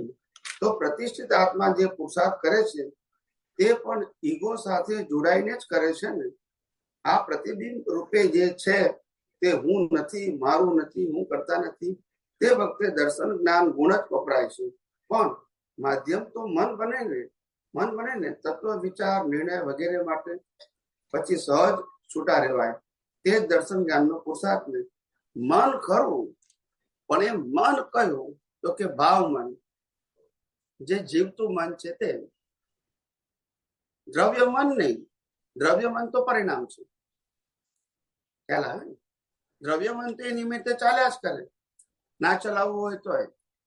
ભાવ મન જીવતું મન છે, એ પુરુષાર્થમાં હેલ્પ કરે. અને ભાવ મનમાં એની પાસે જે વખતે જે જ્ઞાન દર્શન છે એનો ઉપયોગ કરી શકે. દ્રવ્ય મનમાં તો જે લઈને આવ્યા છે તે ઉકેલ આવવાનું, એમાં પુરુષાર્થ શબ્દ હોય નહીં. બસ તમારું પતી ગયું. પછી છે જય સચિદાનંદ. કિરણભાઈ શાહ, અમદાવાદ. ક્યાં છે? હા, આજનો 8મો દિવસ પર્યુષણનો સંવત્સરી, તેના વિશે તેનું મહત્વ અને કેવી રીતે જૈન બંધુઓ ઉજવે છે તે વિશે જણાવશું. પર્યુષણનું મહત્વ જૈન ધર્મમાં બહુ મોટું છે. જૈન ધર્મમાં મોટે ભાગે 5 કેટેગરીના પ્રતિક્રમણ આવે છે. કેટલી કેટેગરીના? 5. પહેલું આવે દેવસી અને રાયસી. દિવસની ભૂલો રાતે માફી માંગવાની અને રાતની ભૂલોની સવારે માંગવાની, એને દેવસી અને રાયસી પ્રતિક્રમણ, 2 પ્રકારનું. પછી પ્રતિક્રમણ આવે પક્ષી પ્રતિક્રમણ, એ દર પખવાડિયે આવે પક્ષી પ્રતિક્રમણ. પછી કયું આવે બોલો? ચોમાસી પ્રતિક્રમણ, કે જે 4 મહિને આવે. અને છેલ્લું આવે સંવત્સરી, કે જે વર્ષે. ખ્યાલ આવ્યો? એટલે આવી રીતે 5 પ્રકારના પ્રતિક્રમણ છે. પ્રતિક્રમણ એટલે ભૂલોની માફી માંગવા માટેના અલગ અલગ ગ્રેડેશન વાળા પ્રતિક્રમણ. અને છેલ્લું પ્રતિક્રમણ જે સંવત્સરી છે એ આખા વર્ષની બધી ગ્રોસ ભૂલોની માફી. એ લાંબો પ્રતિક્રમણ. છેલ્લું પ્રતિક્રમણ લાંબુ હોય, 2.5, 3, 3.5 કલાક, 4 કલાક બી થાય. જેવું પ્રતિક્રમણ કરાવનાર જે વ્યક્તિ હોય, ધર્મગુરુ હોય, એના ઉપર બધું આધાર રહે. એ શોર્ટ કરે છે, લોંગ કરે છે, કારણ કે એમને ખબર છે કે આ સંવત્સરી પ્રતિક્રમણ છે, એમાં જ બધા જૈનો આવવાના છે. એટલે જેટલું બેહાડાય એટલું બેહાડીએ, પછી ફેરથી આવવાના, પછી આવતી વર્ષે આવશે. એટલે જે કેવું હોય બેઠા બેઠા બધાને, કારણ કે હમણાં કોઈ ઊભું થવાનું, એટલે વચ્ચે વચ્ચે જે બોલવું એ બધું બોલી જાય. ખ્યાલ આવે ને? જ્ઞાન આપવાનું હોય તે આપી દે એની અંદર, કારણ કે એને ખબર છે તું ઊભું થવાનું નથી. કારણ કે પ્રતિક્રમણ એક જ એવી વસ્તુ એવી છે કે જેમાં તમને પાળ્યા પેલા ઊભું થવાય નહીં. ખ્યાલ આવ્યો? એટલે એકવાર બેહાડ્યા પછી પાળાવે એ જ, ત્યાં સુધી તમારે હલાય ચલાય. એટલે કોઈ એક કેવું કરાવે છે ગુરુ, એના ઉપર આધાર છે. પણ લાંબુ પ્રતિક્રમણ 2.5 કલાકથી 4 કલાક સુધી સમય થઈ શકે, જેવું ભણાવે છે એના ઉપર આધાર રાખે. પણ પ્રતિક્રમણનું જૈન ધર્મમાં બહુ મહત્વ છે. પ્રતિક્રમણ એટલે પોતે કરેલા પાપની માફી માંગવી, અને માફીની અંદર પણ બહુ જ ઝીણામાં ઝીણી વાતો જૈન ધર્મના પ્રતિક્રમણમાં આવે છે. કે 18 પાપક સ્થાનકો જે છે, એની ભૂલ મારાથી જાણે અજાણી થઈ હોય તો માફી માંગુ છું. એ 18 પ્રકારના પાપના સ્થાનકો છે કે જે પ્રકારના પાપો આપણે આખા વર્ષ દરમિયાન જાણે અજાણે કરેલા હોય, એની માફી માંગુ છું. પછી વ્યક્તિ માટેની માફી આવે. ખ્યાલ આવે ને? એમ અલગ અલગ કેટેગરીની માફી આવે. અને મહાપુરુષો માટેની ભક્તિ પણ અંદર આવે. એમાં પ્રભુ મિથ્યાત્વ પણ આવે, 25 પ્રકારના મિથ્યાત્વ પણ એ બોલમાં આવે, પણ 18 પાપક સ્થાનકોમાં મિથ્યાત્વ શૈલી આવી જ જાય, એમાં આવી જ જાય. પણ મેં કીધું ને કે આ લાંબુ પ્રતિક્રમણ હોય એટલે એમાં ઘણી બધી વસ્તુ એડ કરેલી હોય. ધર્મ ભાવના પણ હોય, ભક્તિ ભાવ પણ અંદર હોય, માફી પણ હોય, મહાપુરુષોના જીવન ચરિત્રની ઢાળ પણ હોય, બધું અંદર હોય. કે ને? કેટલા પ્રકારના જીવો છે. 7 લાખ પૃથ્વી કાય, અપકાય, તે કાય, વાય કાય, વનસ્પતિ કાય. ખ્યાલ આવે ને? આ બધા જ જીવો હોય અને બધા જીવોની પાછી જાણે ભૂલ થઈ હોય તો માફી માંગે, આ બધું આવે. એટલે પ્રતિક્રમણ જે શબ્દ મૂક્યો છે, જે સંવત્સરી પ્રતિક્રમણ, એ બહુ જ જેને કહે ને બારીકાઈથી બધી વસ્તુ મૂકી છે. તમને ખબર પડે બીજું કે આટલા પ્રકારના દોષો અમારાથી જાણે અજાણે થાય છે. એટલા માટે આપણને લાગે કે શ્વાસ લઈએ છીએ તો એ પાપ લાગે, પણ લાગે. વાયુ કાય જીવ, પાણી પીએ તો એ પાપ લાગે, ખ્યાલ આવે ને? તો વાયુ કાય જીવ, પાણી કાય જીવ, આ બધા જીવોમાં જીવ છે, એને જીવવાનો અધિકાર છે. પણ આપણે કોણ વાત કરે છે? તો કે છે કે આપણા જીવનને ટકાવવા માટે આપણે આ બધા જીવોની હિંસા જાણે અજાણે કરવી પડે છે. આપણી પાસે બીજો ઓપ્શન નથી. એટલે પછી જૈન ધર્મ ઓપ્શન બતાવ્યો કે માનો કે તમારે આહારમાં એકેન્દ્રિય તો ખાવાની જ છે, કોઈ પણ જીવ, બરાબર છે, પણ એવા આહાર લો કે જેમાં ઓછામાં ઓછી હિંસા હોય. એટલે કંદમૂળ ના ખાવું. કંદમૂળમાં અનંતકાય જીવો છે, અને ભીંડામાં જેટલા બીજ છે એટલા જીવો છે. એટલે એવી વસ્તુ ખાવું જેમાં હિંસા ઓછી છે ને આપણું શરીર પણ ચાલે. ખ્યાલ આવ્યો? એટલે આવા કોન્સેપ્ટો જૈન ધર્મમાં છે, અને એના માટે એને પ્રતિક્રમણનું મહત્વ બતાવવામાં આવ્યું છે. અને આવા પ્રતિક્રમણો જૈન સમાજમાં બધા જ લોકો આ સંવત્સરનું પ્રતિક્રમણ તો 99% આખા વર્લ્ડમાં જૈનો જ્યાં હોય ત્યાં આ પ્રતિક્રમણમાં તો જાય જ, બધે ઠેકાણે આખા વર્લ્ડમાં જ્યાં હોય તો. ખ્યાલ આવ્યો ને? છેવટે ઘરમાં બી કરે, નાનું ગામ હોય બીજું કોઈ ના હોય તો 5 ભેગા થઈને પણ સંવત્સરી પ્રતિક્રમણ તો કરે છે. એટલી શું કહેવાય કે એટલી અવેરનેસ તો હજુ પણ છે. ચાલો,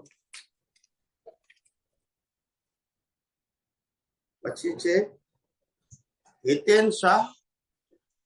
હા, સ્વામીજીને કોટી કોટી નમસ્કાર, નમસ્કાર, નમસ્કાર. એક પરિણામને કનેક્ટ તમારા ક્વેશ્ચન લખ્યું નથી, બોલો. આપણે જે કઈ મનોરંજન ખાતી આ જન્મમાં થાય છે એ પરિણામ સ્વરૂપ છે. ભાવ પેલા કહેવાતા એવા પરિણામ છે, બરાબર છે. હવે ઘણી વાર એવું થાય છે કે પહેલા દાદાના આવ્યા પહેલા કોઈ કઈ બોલે કે કઈ આપણી સાથે બિઝનેસ માં કઈ ફટાફટ થઈ જાય, કાઉન્ટર રિએક્શન ફટાફટ થઈ જતા હતા, બરાબર. હવે શું થાય છે, હજી બી થઈ જાય છે, પણ ઘણી વાર એવું રહે કે સામે ખબર છે કે રમત રમી રહી છે કે સામે આવી ગયા તો અંદર એવું થાય મનોરંજન કાઢવા ડિસ્ચાર્જમાં કે આની આગળ તો કેવું પડશે, બરાબર છે. એ ટાઈમે તરત જ જ્ઞાન આગળ થઈ જાય કે નહીં, જેમ મનોરંજન કાઢ્યા એ અવસ્થા કુદરતી રસ્તા છે. એવું સુધારતું છે, એના બી કુદરતી રસ્તા જ છે, અને અંદર રિલેટિવમાં રિયલમાં સુધારવા જ છે. તો સામે જે કાઉન્ટર રિએક્શન આપવાનો એ થતા નથી. હવે આને કરીને ક્વેશ્ચન છે કે પરિણામ સ્વરૂપ જ છે આ જેટલું બી છે ને આપણે જે ભાવમાં સમજી રીતે તો આવતા જન્મે આવશે. આ ઈ ટાઈમે જે કાઉન્ટર રિએક્શન નથી થતું તો આ જન્મમાં જે દાદામાં આવ્યા પછી રિઝોલ્ટમેન્ટ એનું પરિણામ કહી શકાય કે ઈ ભાવ પેદાશ કર્યા હતા પૂર્વમાં, જેને કારણે રિએક્શન નથી આવતું. પહેલા સિદ્ધાંત સમજો. જે તમે જોઈ શકો છો એ બધું પરિણામ છે. શું કીધું? પરિણામ. પછી વિચાર હોય, વાણી હોય, વર્તન હોય, બુદ્ધિ હોય, અહંકાર હોય, ચિત્ત હોય, મન હોય, ક્રિયા હોય, બધું જોઈ શકો છો એ બધું પરિણામ. અને ભળી શકો છો, ભળો છો ત્યાં પુરુષાર્થ છે. શું કીધું? ભણો છો ત્યાં પુરુષાર્થ. બસ. અહીંયા છે ને ઈ ટાઈમે અંદર ભણાતું નથી. તો પછી વાંધો શું છે? કાઉન્ટર રિએક્શન જે નથી અપાતું ત્યારે એ ટાઈમે ભણાતું નથી કે ના, કાઉન્ટર રિએક્શન આપો તોય કુદરતી રીતે જોઈ શકો છો ને. તમે પેલા ગુસ્સો કર્યો, તમે ગુસ્સો કર્યો, જોઈ શકો છો ને. માટે શું છે? પરિણામ. ખ્યાલ આવી ગયો? પણ ભળી ગયા, મેં કર્યું, એને કર્યું, તો પછી નવા કર્મ ખ્યાલ આવ્યો. છૂટા નથી રહેતા માટે મારામારી કરે તો એ કુદરતી રીતના છે, મોક્ષે ગયા તો પછી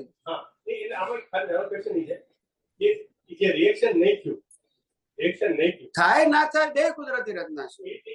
પૂર્વના ભાવનું જ પરિણામ છે. Yeah. આ જ્ઞાન લીધું ને એને કારણે લોકોને એવું લાગે કે આને કારણે પરિવર્તન આવ્યું છે બહારની દુનિયામાં. તો પછી હકીકત આવું નથી. ઓકે, અને બીજો ક્વેશ્ચન હતો. બીજો ક્વેશ્ચન શું છે? પ્રેત યોનિને લઈને પ્રશ્ન છે. શું છે? કાલે જે હું સત્સંગમાં નતો આવ્યો પણ મેં ઓનલાઈન થોડું સાંભળેલું. બોલો. હવે જે વ્યક્તિની ડેથ થઈ જાય છે અને પછી કોઈ અધૂરી ઈચ્છા અને તૃષ્ણાને કારણે પ્રેત યોનિમાં જાય છે. હવે જે એનું જીવન ડેથ થતા પહેલાનું જીવન પરિણામ સ્વરૂપ હતું, બરાબર, એ પૂર્વના ભાવનું પરિણામ હતું. એ પ્રેત યોનિમાંથી જાય છે, એ પૂર્વના ભાવનું પરિણામ લખાઈને આવ્યો હોય કે શું છે કે એ જે જન્મ ચાલતો હતો એમાં કઈ કેવી તૃષ્ણા રહી ગઈ અને ઈ ગયો. પરિણામ જ છે બધું. એટલે પૂર્વના એવા ભાવ જ કર્યા હતા જેમાં ડિસાઈડ થઈ ગયું કે આ Yeah. મેં કીધું ખરું, એક જ જીવ, એક જ ભાવના બે ભાગ છે. કીધું તો ખરું. એક જ ભાવના. એટલે ડિસાઈડ થઈ ગયું કે આ 70 વર્ષ જીવ છે અને પછી પ્રેત યોનિમાં જશે. અને જેની સાથે હિસાબ હોય એને જ વળગે, બધાને ના વળગે. એ ખ્યાલ છે. ખ્યાલ આવ્યો? એ ખ્યાલ છે. આપણે ઘરમાં નથી કહેતા કે આ ભૂતની જેમ વળગ્યા છું. એ બહાર વાળા ના, ઘરને જ વળગે. પ્રભુ કાલે ઘરે જવાનું. હે? કાલે અમારે ઘરે જવાનું. હા, અમારે તો આજે જવાનું છે. તમારા ઘરે ભૂતની નથી. સ્વામીજી એક સવાલ છે. જય શ્રી કૃષ્ણ. એક મિનિટ. જય શ્રી કૃષ્ણ. હા, એટલે કે એને કઈ ઊંડા ઉતરવાની જરૂર નથી. કારણ કે એક જ જીવનના બે ભાગ છે. પહેલો ભાગ આ રીતે પૂરો થયો, બીજો ભાગ આ રીતે. એવું સેમ બીજો પણ મેં જવાબ આપ્યો હતો કે કોઈ વ્યક્તિ જન્મીને મરી જાય છે માતાના ગર્ભમાં, કે જન્મ્યા પછી 1 વર્ષ પછી પાછું નવું લાઈફ મળે છે, તો એ પણ એ બંને લાઈફ એ એક જ ભાવના, એક જ પેકેજના હિસ્સા છે. તો ખ્યાલ આવી ગયો? આ એન્ડમાં કીધું, આ બિગિનિંગમાં પણ સેમ પ્રિન્સિપલ છે. મને સમજાયું કે ના સમજાયું? એક વ્યક્તિ 1 વર્ષમાં મરી ગયો બાળક, અને પછી પાછું જન્મી લઈ, પાછો 80 વર્ષ જીવ્યો, તો 80 વર્ષ વત્તા 1 વર્ષ, એ 81 વર્ષનું એનું આયુષ્ય છે. એ લાઈફ છે, આપણા કર્મ છે. ખ્યાલ આવ્યો? એને 2 ભાગમાં એને ભોગવ્યા. 1 વર્ષ ભોગ્યું અને પછી 80 વર્ષ ભોગ્યું. આ બે નો એક સરવાળો કરીએ એ એના પાછલા અવતારના કર્મનું ફળ. મારી death થઈ ગઈ. હું કોઈ જગ્યાએ જન્મ થયો, 1 વર્ષમાં મરી ગયો, બરાબર. હવે ઈ વ્યક્તિને ત્યાં પાછો જન્મ ન થતો, બીજી વ્યક્તિને ત્યાં, બીજી વ્યક્તિના જન્મ થાય છે. એટલો હિસાબ હતો. હા, એટલે એક તો હિસાબ હતો, 2 જન્મ થઈ ગયા ને. હા, 2 જન્મ થઈ ગયા એ આપણે કહેવાય, ના કહેવાય. પણ એ 2 જન્મમાં આવી રીતે તમારો હિસાબ ઉકેલવાનો હતો. એટલે પેકેજ એક જ છે. મા બાપ 2 મળ્યા. શું મળ્યા? જે મેં અવતારમાં હસબન્ડ 2 3 વાઈફ 2 3 નથી હોતી, જો બોલતા નથી હા, હા, બરાબર. એવું. તો પેકેજ તો અલગ જન્મ કીધું, પેકેજ તો એક જ જન્મ હોય ને કોઈ બીજું. પણ એટલે તો મેં કીધું કે એ પેકેજ, એટલા માટે તો કીધું કે એ પેકેજ એમની સાથે એટલું જ હતું. હા, એટલે કમ્પ્લીટ જે કર્મનું પેકેજ હતું એ ત્યાં પૂરું નથી થયું. બાકીનું પેકેજ નો હિસાબ બીજા સાથે છે. ખ્યાલ આવ્યો કે આપણે જન્મીએ છીએ ત્યારે મા બાપ સાથેના હિસાબ જુદા હોય, ભાઈબંધ સાથેના હિસાબ જુદા હોય, પતિ પત્નીના સાથે હિસાબ હોય, બાળકના હિસાબ જુદા હોય, મિત્રો સાથે જુદા હોય, સગાવાલાના જુદા હોય, પડોશીના જુદા હોય. બધા નથી હોતા જુદા? એવી રીતે છે.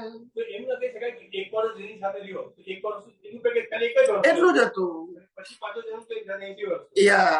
એટલે આખું 81 વર્ષનું કર્મનું પેકેજ હતું. એ 2 ભાગમાં વહેંચાયું. પણ લાઈફ એક જ બાંધી હતી એને. એક જ લાઈફમાં આ આખું પેકેજ બાંધ્યું હતું. ખ્યાલ આવે ને? વ્યવહારથી એમ કહેવાય કે 2 મનુષ્ય ભાવ કહેવાય વ્યવહારથી. હકીકતમાં એ એક જ પેકેજના 2 હિસ્સા છે. અને આજે તમે એટલે આપણને બુદ્ધિથી એમ ના થવું જોઈએ કે 1 વર્ષમાં એને 80 વર્ષના કર્મ ક્યાંથી બાંધી દીધા, એવું થવું જોઈએ. એટલા માટે હા, 1 વર્ષ બરાબર. સમજી ગયા? હા, ચાલો. પ્રવીણભાઈ આર પટેલ, ભાદરણ. ક્યાં છે? આગળ આવી જાઓ ભાઈ. બસ તમે ત્યાં એમને બેસવાની વ્યવસ્થા કરજો. હો, બસ માઇક આવે ત્યાં સુધી બેસી જજો પ્રભુ. હો, બસ. પ્રવીણભાઈ આર પટેલ, ભાદરણ.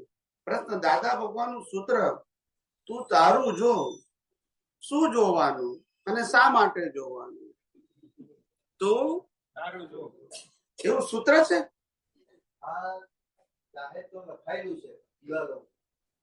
તું તારું જો, એટલે એ હું કહેવા માંગે છે કે આ દુનિયામાં જે ચાલી રહ્યું છે એ જો એવું ના જો એવું નથી કેતા આમાં ઊંડો ના ઉતરી. તું તારા હિસાબથી બંધાયેલો છું, દુનિયાના હિસાબથી તું બંધાયેલો માટે તારા જે હિસાબો ઉકલી રહ્યા છે એટલું જો ને ભાઈ, એનાથી છૂટો રહેવા નો પ્રયત્ન કે પુરુષાર્થ કર. દુનિયાથી તારે છૂટા રહેવાનું. તું તારા મન વચન કાયા અને એની અવસ્થાથી છૂટો રહી શકે તો આખા બ્રહ્માંડથી છૂટો છું. કારણ કે આ આત્મા સાથે પહેલામાં પહેલું શું આવે છે? શરીર, એટલે કે મન વચન કાયા. અને આ મન વચન કાયા સાથે બીજા બધા હિસાબો જોડાયા છે. પણ આપણે આ મન વચન કાયાથી મુક્ત રહીએ તો બીજા બધાનાથી મુક્ત જ છીએ. બીજા બધા આની હાથે જોડાયા છે, મારી હાથે. આ શરીર અને આત્મા એ બંને સાથે છે, પણ શરીર સાથે બીજા બધા સંજોગો છે, એને શરીર સાથે લેવા દેવા છે, આત્મા સાથે. સમજી ગયા? એટલે તું તારું જો એટલે આટલું જ જો. દુનિયામાં બધો ઊંડા ઉતરવાની જરૂર નથી. સમજાય છે ને? નહીતર તું વિકલ્પી થઈ જઈશ. શું થઈ જઈશ? વિકલ્પી. ખ્યાલ આવ્યો? થવાનું છે નિર્વિકલ્પી ને થઈ જઈશ વિકલ્પી. થવાનું છે અરૂપી. પછી આ એક જ રૂપને જો બધા રૂપી જોઈશ તો પછી બહુરૂપી થઈ જઈશ. પછી તું મૂંઝાઈ જઈશ કે હવે હું ફાધર નું કરું, મધર નું કરું, ભાઈ નું કરું, બહેન નું કરું, હસબન્ડ નું કરું, વાઇફ નું કરું, છોકરાનું કરું, છોકરીનું કરું, જમાઈ નું કરું, વહુ નું કરું કોનું? ખ્યાલ આવ્યો? એટલે આનું જોતું, આની સામે જે હિસાબ આયા એનો ઉકેલ લાય. દુનિયામાં બધી વસ્તુ મગજમાં રાખવાની જરૂર નથી. સમજાયું ને? ધર્મ છે એમાં જુદા જુદા ભગવાન બન્યા, મંદિરો બન્યા. એને અવાજ વાતો ના કરશો. મંદિરો બન્યા, ભગવાન બન્યા જુદા જુદા. અને અત્યારે કોણ બોલે છે? બધા એવા ભૂતવાયા છે, બધા મંદિરોમાં જાય છે, બધા પૂજા વિધિ કરે છે. પ્રશ્ન એવો થયો છે કે અંદર જે છે એને જોવાનું બંધ કરીને બધા બહારનું જોવાનું શરૂ કરે છે. એવું પણ કહી શકાય ને? ના, સમજાવો. તમે જે વાત કરો છો ને એક એંગલ થી સાચી છે, પણ એવું છે કે બહારના ધર્મો તો પ્રકૃતિએ પાળવાના છે, કારણ કે એને કુળ ધર્મ કહેવાય છે. શું કહેવાય છે? કુળ ધર્મ. પણ એ કુળ ધર્મ એ મૂળ ધર્મ નથી. એટલે આપણી દ્રષ્ટિમાં મૂળ ધર્મ હોવો જોઈએ. પ્રકૃતિનો તો કુળ ધર્મ જ હોય. ખ્યાલ આવ્યો? પ્રકૃતિ એવું કે કૃષ્ણ ભગવાનને હું ભગવાન માનું છું. આપણી દ્રષ્ટિ એવું કે કૃષ્ણ ભગવાનની અંદર આત્મા છે, એ જ હું આત્મા છું ને એ જ મારો ધર્મ છે. એમને આત્માને ઓળખ્યો, મારે પણ પ્રકૃતિ માટે તો કૃષ્ણ ભગવાન ભગવાન ખરા, એનો કુળ ધર્મ છે. પણ પ્રકૃતિનો ધર્મ એ મારો ધર્મ, એટલે મારા દ્રષ્ટિનો ધર્મ મૂળ ધર્મ છે અને પ્રકૃતિનો ધર્મ કુળ ધર્મ છે. તો વાંધો શું છે? પ્રકૃતિ વિનાશી છે અને હું અવિનાશી છું. પેલાનો એન્ડ આવવાનો એટલે કુળ ધર્મ નો એન્ડ. નવા અવતારનો પાછો નવો ધર્મ મળશે, પણ હું તો તેનો છું. હવે ખ્યાલ આવ્યો? આત્મધર્મ એ દ્રષ્ટિનો ધર્મ છે અને કુળ ધર્મ એ મન વચન કાયાથી પાળવાનો ધર્મ છે. ખ્યાલ આવ્યો? આજે તમને વ્યવહારથી કોઈ પૂછે કે તમારો કયો ધર્મ, તો તમે એમ જ કહો કે વૈષ્ણવ ધર્મ કે શિવ ધર્મ કે સ્વામિનારાયણ ધર્મ, એમ જ કહેવાના ને વ્યવહારથી. એવું ના કહે કે મારો આત્મધર્મ છે. ખ્યાલ આવ્યો? ખ્યાલ આવે ને? આપણે રેશનિંગમાં એવું ના લખાય કે મારો આત્મધર્મ છે. એ તમારે કુળ ધર્મ જ લખવો પડે. એ લૌકિક છે ને, લૌકિક છે. અને દ્રષ્ટિમાં કે હું મારો મૂળ ધર્મ તો હું કોણ છું એ જાણવાનો જ છે, અનુભવવાનો જ છે, તો એ બરાબર છે. એટલે પેલું વ્યવહાર છે. શું છે? એટલે મંદિરમાં જાઓ તારે એટલા માટે તો જ્ઞાની પુરુષ દાદા ભગવાને પ્રાર્થના શીખવાડી, હે અંતર્યામી પરમાત્મા. એ કેમ શીખવાડી? કારણ કે તમારું સ્વરૂપ એ જ મારું સ્વરૂપ છે, જુદું નથી. પણ આ બાહ્ય સ્વરૂપ છે એ નહીં, અંદરનું સ્વરૂપ હતું એ જ મારું સ્વરૂપ છે. આ તો ભ્રાંતિએ કરીને મને આ બહારના સ્વરૂપને મારું સ્વરૂપ સમજાય છે પણ ખરેખર તમારું જે અંદરનું સ્વરૂપ છે એ જ મારું અંદરનું સ્વરૂપ છે. તમારું બહારનું ને મારું બહારનું એ બંને કુદરતના છે. હવે ખ્યાલ આવી ગયો? પણ તમારું અંદરનું આત્મા સ્વરૂપ, મારું આત્મા સ્વરૂપ બંને એક જ છે. ખ્યાલ આવે ને? હા, આપણે શુદ્ધાત્મા પ્રત્યે પ્રાર્થનામાં બોલીએ છીએ ને, એ અંતર્યામી પરમાત્મા આપ દરેક જીવ માત્રમાં વિરાજમાન છું, એમ મારામાં પણ.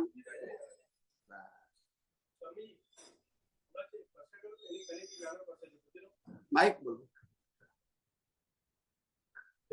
જય સચ્ચિદાનંદ. તમે જે આ જન્મનું કીધું ને, બાળકના જન્મની વાત કરી ને હમણાં, 1 વર્ષ ને 80 વર્ષ, હવે આમાં બે પ્રશ્ન છે કે આ જન્મમાં મારી ડેથ થાય 1 વર્ષ કોઈ જગ્યાએ જવું, બીજી વાર 80 વર્ષ. આ જન્મમાં એવા ભાવ કર્યા હશે ને, એક વર્ષ તો કોઈ જગ્યાએ થઈશ અને પછી 80 વર્ષ. એટલો જ હિસાબ.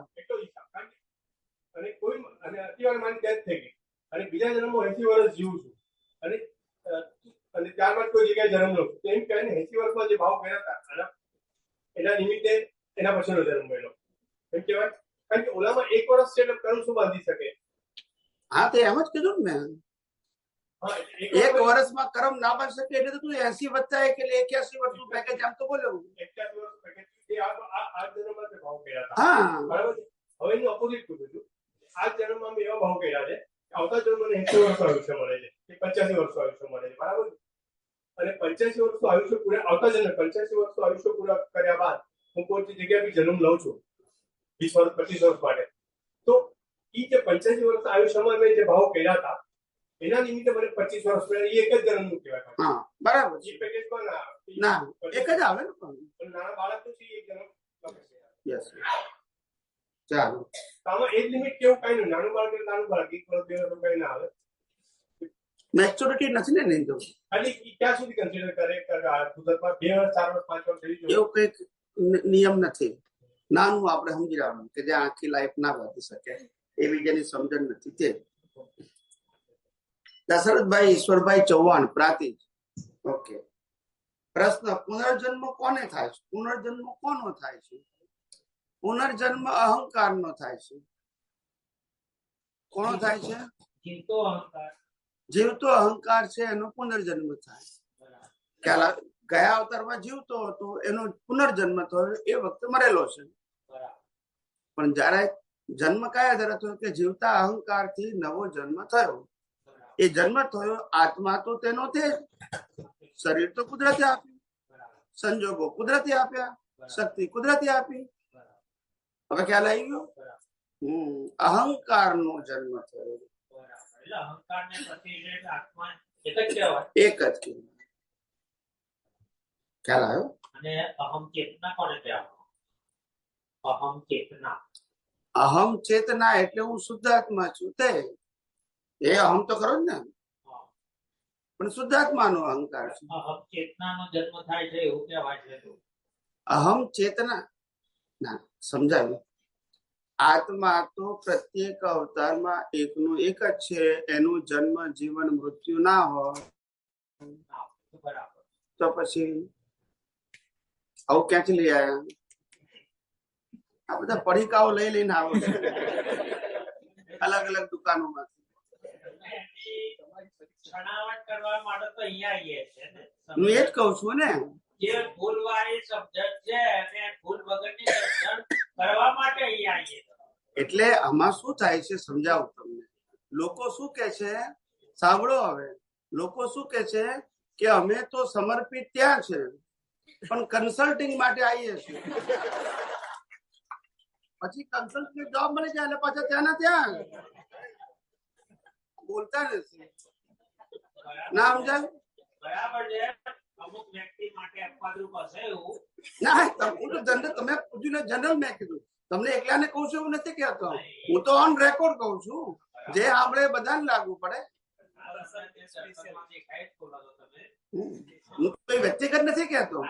પ્રશ્ન ભલે તમે મને વ્યક્તિગત પૂછ્યો પણ મારો જવાબ બધા માટે છે. કોઈ એક વ્યક્તિ માટે મારી વાત સનાતન સત્યની હોય ને. હવે સમજી ગયા? ખ્યાલ આવ્યો? કોઈના નિમિત્તે પ્રશ્ન ભલે નીકળે પણ જવાબ હું બધાને આપું છું, કોઈ એક વ્યક્તિને નથી આપતો. ખ્યાલ? અહીંયા આગળ કોઈ પર્સનલ ટોક નથી કરતા. ખ્યાલ આવ્યો?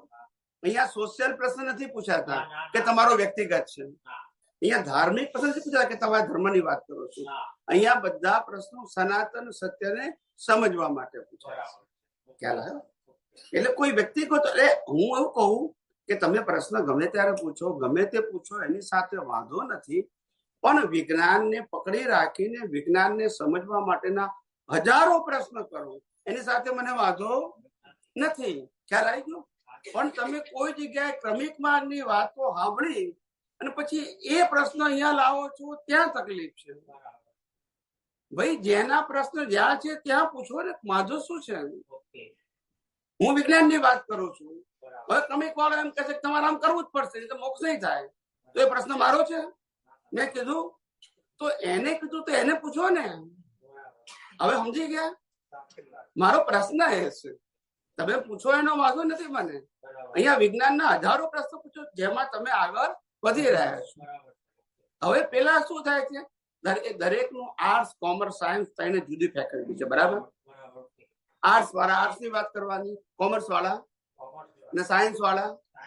હવે સાયન્સ વાળો કોમર્સમાં જાય અને પાપ પુણ્ય ની વાત સાંભળી લે, પછી કે સ્વામીજી આપણે પુણ્ય કરવું જોઈએ કે નહીં, આપણે તો પાપ કહેવાય કે નહીં. તો શું કહું એને? હું કહું કુદરતી રચના છે, પાપ પુણ્ય આવે. પ્રશ્ન ક્યાંથી આવ્યો? કોમર્સ માંથી. હવે અહીંયા કોમર્સ ભણાવીએ છે. બોલો હવે સમજી ગયા મારો કહેવાનો મતલબ? હું વિજ્ઞાન ભણાવું છું, વિજ્ઞાનના જે પ્રશ્ન પૂછવા હોય પૂછો, મને કોઈ વાંધો નથી. પુસ્તકમાં વાંચીને પૂછો તો એ વાંધો નહીં, પણ પ્રશ્ન શું હોવો જોઈએ? વિજ્ઞાન, રિલેટિવ સત્યનો. હવે ખ્યાલ આવી ગયો? મારો પ્રશ્ન એ છે, એટલા માટે મારે કેવું પડે, આવું ખ્યાલ આવ્યો કે રોગ બીજેથી લાવો છો, દવા અહીંયા લો છો. પાછા હાજર થાય એટલે પાછા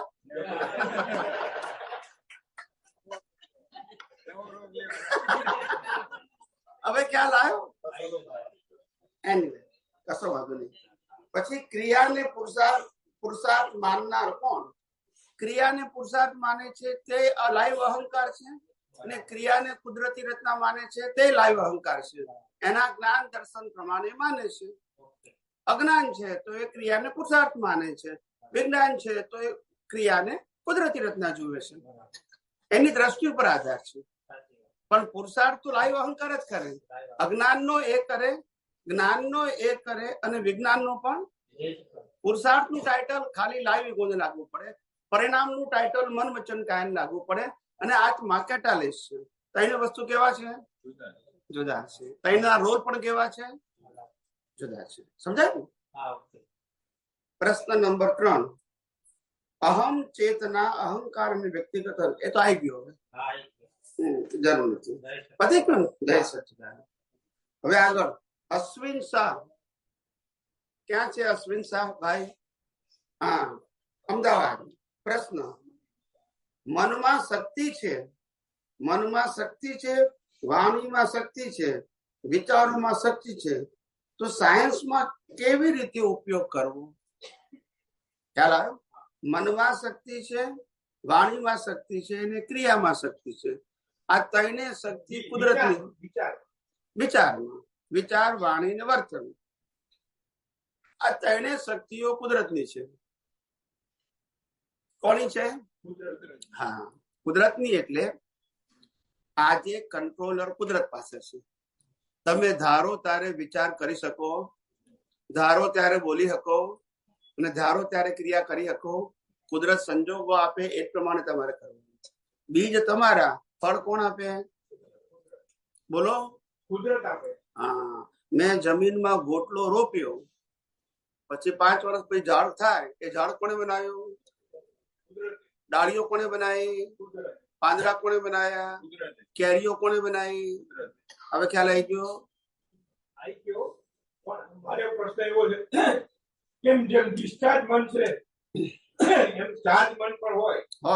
मन में है विश्वास, हम हो गए कामयाब एक दिन.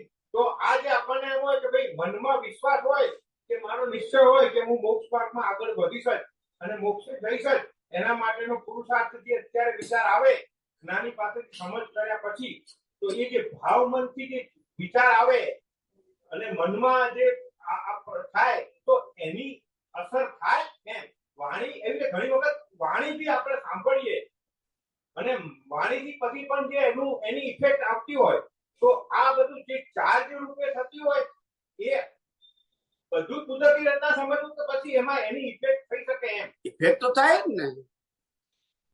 તમારી જેવી મન વચન કાયાની અવસ્થા ઉપર જેવી દ્રષ્ટિ છે એવી અસર થાય.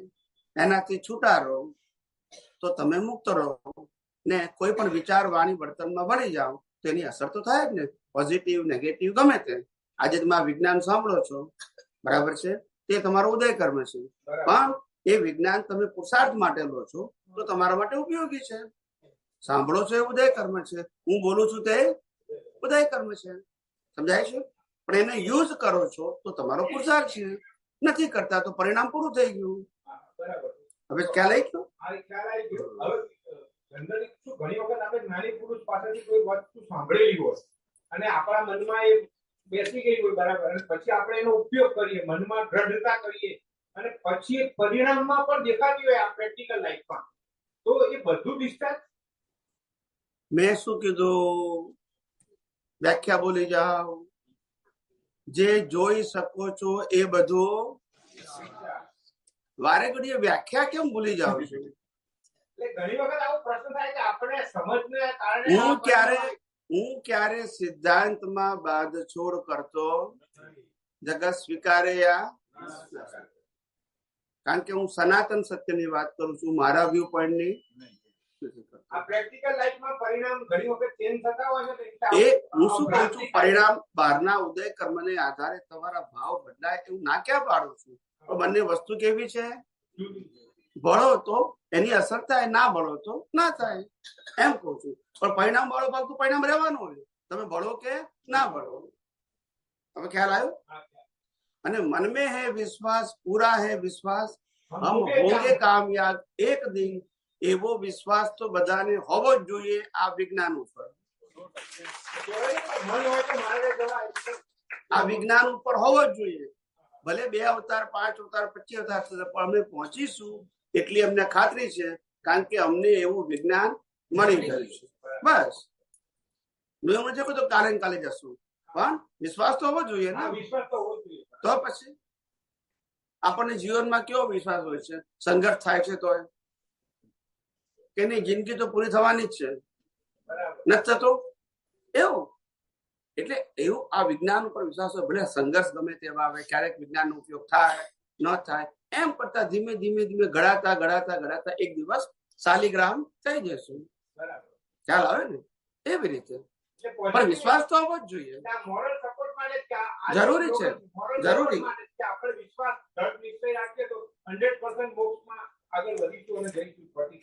મને તમારા બધા ઉપર વિશ્વાસ છે કે તમે લોકો આ વિજ્ઞાનને સારી રીતે સમજી રહ્યા છો, તમારી ક્ષમતા પ્રમાણે ઉપયોગ કરી રહ્યા છો, તમે અનુભવ કરી રહ્યા છો અને બીજાને વહેંચવાનો પ્રયત્ન અથવા ભાવ પણ કરી રહ્યા છો. એમાં મને શંકા નથી. જય સચ્ચિદાનંદ. રજનીશ, મુંબઈ. હા, છેલ્લો પ્રશ્ન છે. જય સચ્ચિદાનંદ સ્વામીજી, કેવળ દર્શન થાય એટલે કેવળ જ્ઞાનનું બીજ પડે એમ આપણે કીધું, તો કેવળ જ્ઞાનને બીજ કેમ કીધું? કેવળ જ્ઞાન તો કેવળ જ, તો બીજ કેમ કીધું?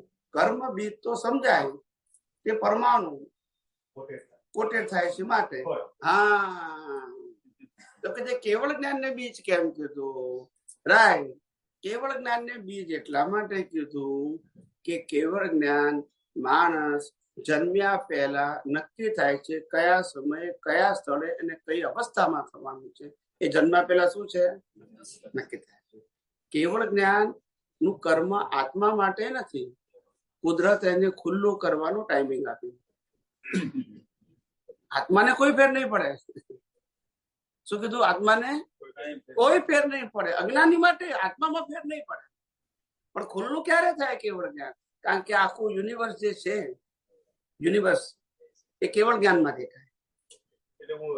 સ્પષ્ટ વેદનમાં આત્માની અનુભૂતિ અને આત્મામાં રહેવાનું ક્લિયર થઈ ગયું. પણ કેવળ જ્ઞાન થાય એટલે આખું બ્રહ્માંડનું દર્શન ખુલ્લું થાય. એટલે બીજ જેવું કાંઈ નથી, પણ ખાલી બીજ એટલે ખુલ્લું કરવાનો ટાઈમ. એટલે પ્રોસેસ ને સમજી શકું મારા. હા, બરાબર, અજ્ઞાનને એટલે correction એટલે minus કરી દઉં. આત્મા જે છે એનો આત્મા જે છે એ તો એ જ રહેવાનું, પણ એ આત્માના જ્ઞાન પ્રકાશમાં આખું બ્રહ્માંડ ખુલ્લું થઈ જાય છે. ખ્યાલ આવ્યો? આત્માનો અનુભવ તો માતાના ગર્ભમાંથી થઈ ગયો સ્પષ્ટ વેદનમાં, એમાં કોઈ ક્લિયર નથી. એટલે તો તીર્થંકરો પણ કેવળ જ્ઞાન પછી જ દેશના સમજાય છે ને? એટલે process ને સમજી હવે સમજી. એટલા માટે એક વસ્તુ છે, કુદરતને જોવું એ તમારી ટેરેટરી, આત્મામાં રહેવું એ તમારી ટેરેટરી છે. પણ તમારે બ્રહ્માંડના દર્શન કરવા હશે તો કુદરતની હેલ્પ લેવી પડશે, કારણ કે એ તમારો પાર્ટ નથી. હા, પણ એ આત્માની હાજરીમાં આખું બ્રહ્માંડ ખુલ્લું થાય છે. એને કેવળ જ્ઞાન કહેવાય છે. પછી કોઈ પણ વ્યક્તિ પ્રશ્ન પૂછે તેનો જવાબ આપી શકે, પણ એ પહેલા એમને પ્રશ્નોત્તરી કરવાની નથી હોતી. ખ્યાલ આવ્યો? તીર્થંકરને પણ નથી હોતી કેવળ જ્ઞાન પહેલા. કેવળ દર્શન થાય ને તરત એનું કેવળ દર્શન બીજ પડે. બીજ એટલે પછી એની ડ્યુ ડેટ ક્યારે ખુલ્લું થશે? હવે સમજી ગયા. પુરુષાર્થ નથી. ખ્યાલ આવ્યો? હા, એ કેવળ જ્ઞાન ખુલ્લું થવાનું છે. આત્મામાં જે જ્ઞાન છે તો તેનું એ જ છે, પણ ખુલ્લું થવું જોઈએ ને. ખ્યાલ આવ્યો કે નહીં? પૈસા ભલે બેંકમાં પડ્યા છે, આપણા નથી, પણ આપણે જોઈએ છીએ તો લોન તો પાસ થવી જોઈએ ને. પછી બેંકના પૈસા આપણા થઈ જાય, આપીએ નહીં ત્યાં સુધી તમારું પતિ ગયું. હવે આ તમારું લઈ લો પ્રભુ. કેટલી વાર છે? 12 થશે. હા, એમનો પ્રશ્ન સાંજે રહેશે. ચલો, પછી તો આપણે બપોર પછી આત્માના ગુણોની ભજના જ છે.